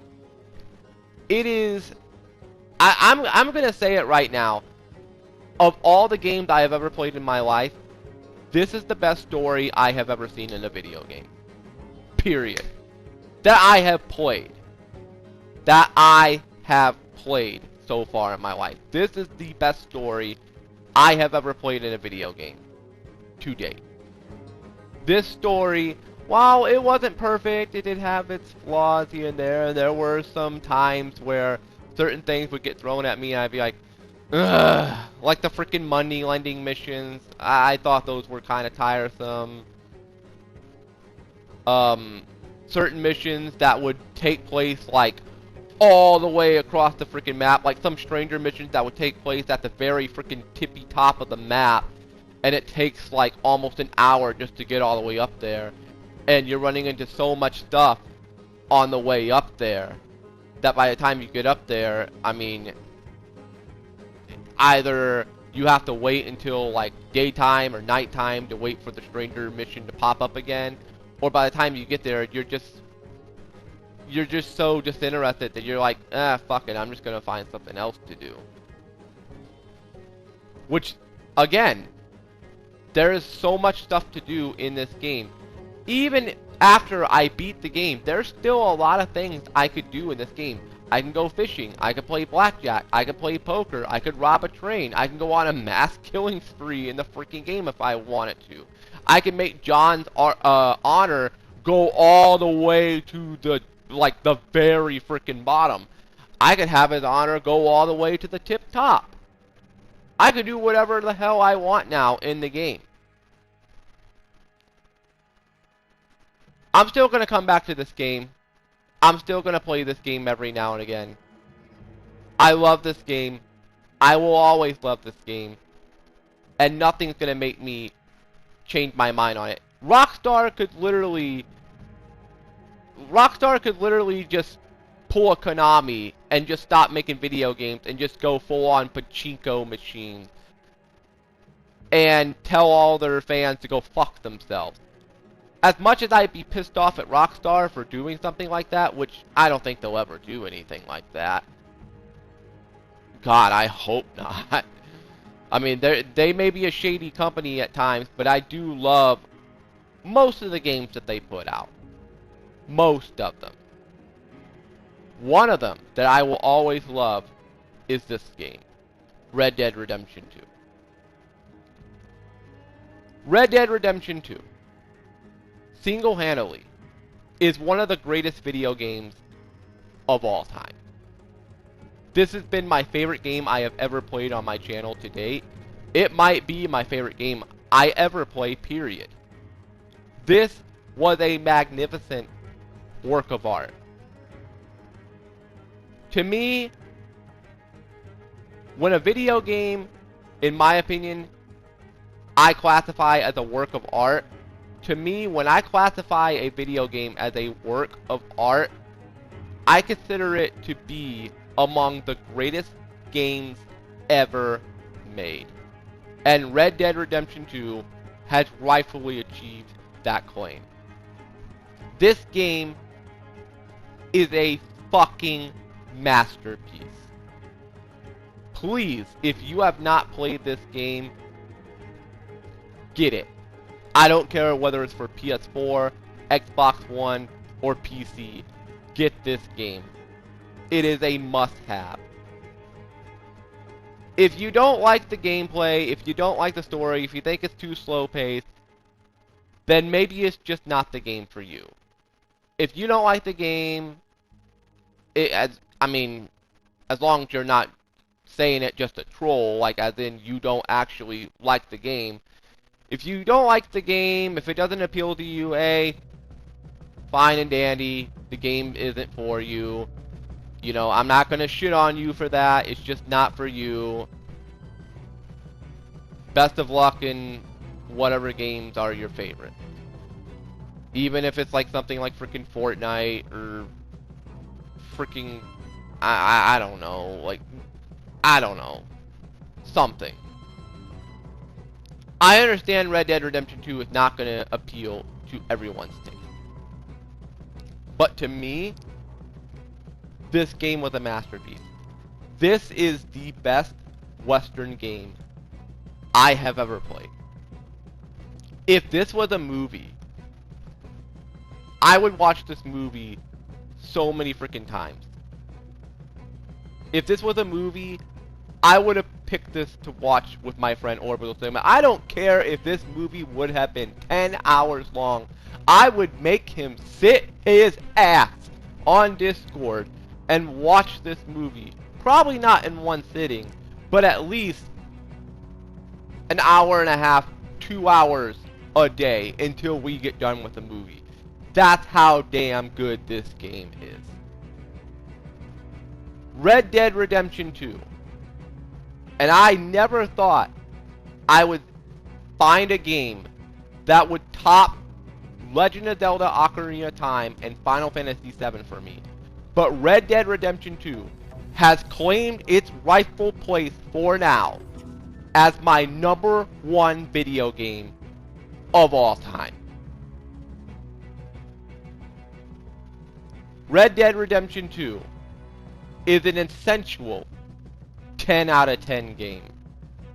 There is no grade lower that I can give this. I can't give it a 7. I can't give it an 8. I can't even give this a 9. This is a 10 out of 10 game.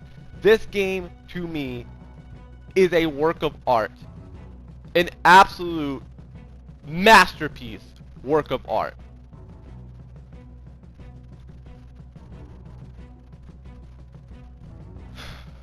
And it sucks that, unfortunately, it's all coming to an end. This is the last video I'm going to be uploading in my playlist for Red Dead Redemption 2. 99 videos, just one short of 100. It's kind of a shame that I didn't get to the 100 mark. But you know what? I'm not even mad about it. Because this game, to me, delivered on all categories: graphics, sound design, soundtrack, gameplay, story, the game itself. It all delivered. In my opinion, this should have won Game of the Year in 2018. All due respect to God of War 2018, amazing game in its own right, this game should have been Game of the Year in 2018. We're only going to see video games like this, especially in today's generation of gaming. We're only going to see games like this every once in a blue moon.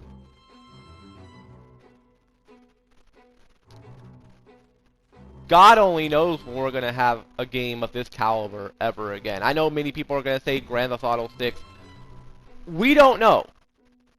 Look at the way Rockstar's been running their company as of late. Can you really fully trust them in Grand Theft Auto 6? What if Grand Theft Auto 6 comes out and it's a watered down piece of shit? What if? What if? Then again, they might catch me by surprise. Grand Theft Auto 6 comes out, and it's actually even better than Red Dead Redemption 2. I don't freaking know. You don't freaking know that. Rockstar themselves don't even know. The people that are making the game, they don't know if this is going to be better than Red Dead Redemption 2. At least until the game officially comes out, and Grand Theft Auto 6 will eventually come out one day. Hopefully by the time this decade is over, before 2030 hits, hopefully the game will be out by then. Will I get a hold of it? Will I play it? I don't know. At this point, I don't know. It's most likely going to be a next-gen only game, and I don't have a next-gen console. I'll have to get either an Xbox Series S or X or a PS5 in order to get the game. Unless they magically release it for PS4 and Xbox One, which I did hear some rumors that they're going to, but I seriously doubt it. Like, Rockstar has stated that they're going all out on GTA 6 to try to make it the biggest game of all time.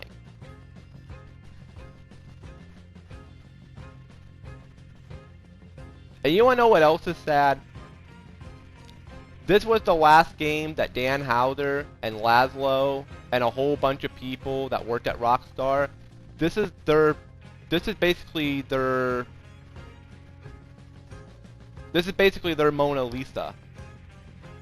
This is basically their coup de grace. This is their way of saying goodbye, because they're not with Rockstar anymore. They left shortly after this game came out.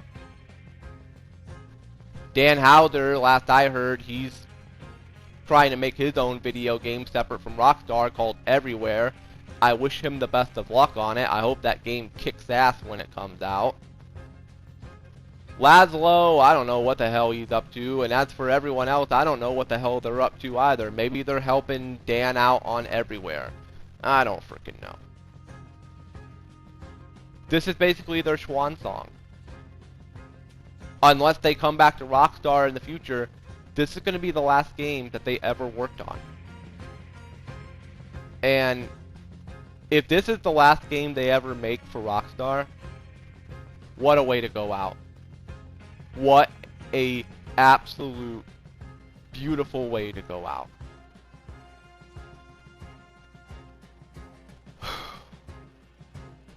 This is the longest review I have ever done on my channel of any form of media, ever. To date.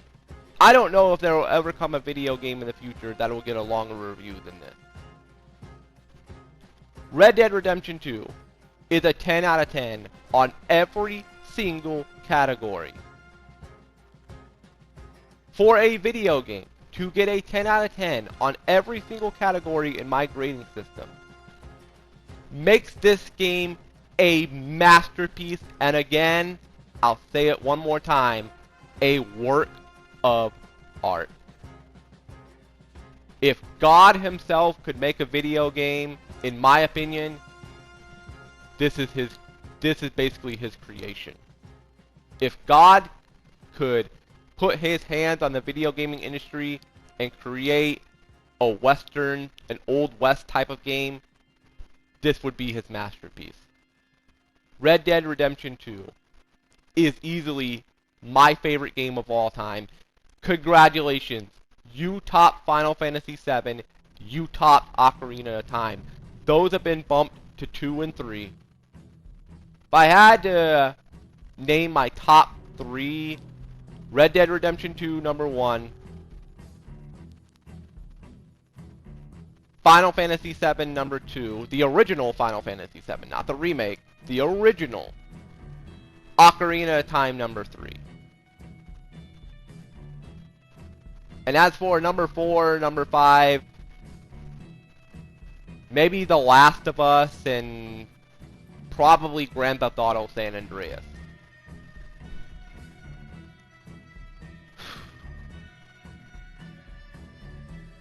I wondered if I would ever find a game that would top Final Fantasy VII.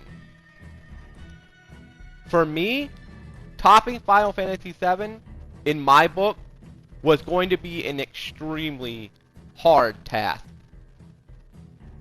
Red Dead Redemption 2 has rightfully earned its spot at number 1 on my list. I love this game. I will always love this game. And with that being said, that concludes this very long, near 2.5 hour long review of Red Dead Redemption 2. I told you it was going to be lengthy.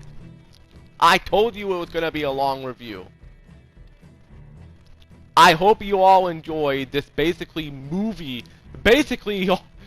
I pretty much went almost as long as the fucking Titanic movie here, reviewing Red Dead Redemption 2. That's how much I love this fucking game. It sucks, though, that that's gonna do it for the Red Dead Redemption world. Or is it?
They were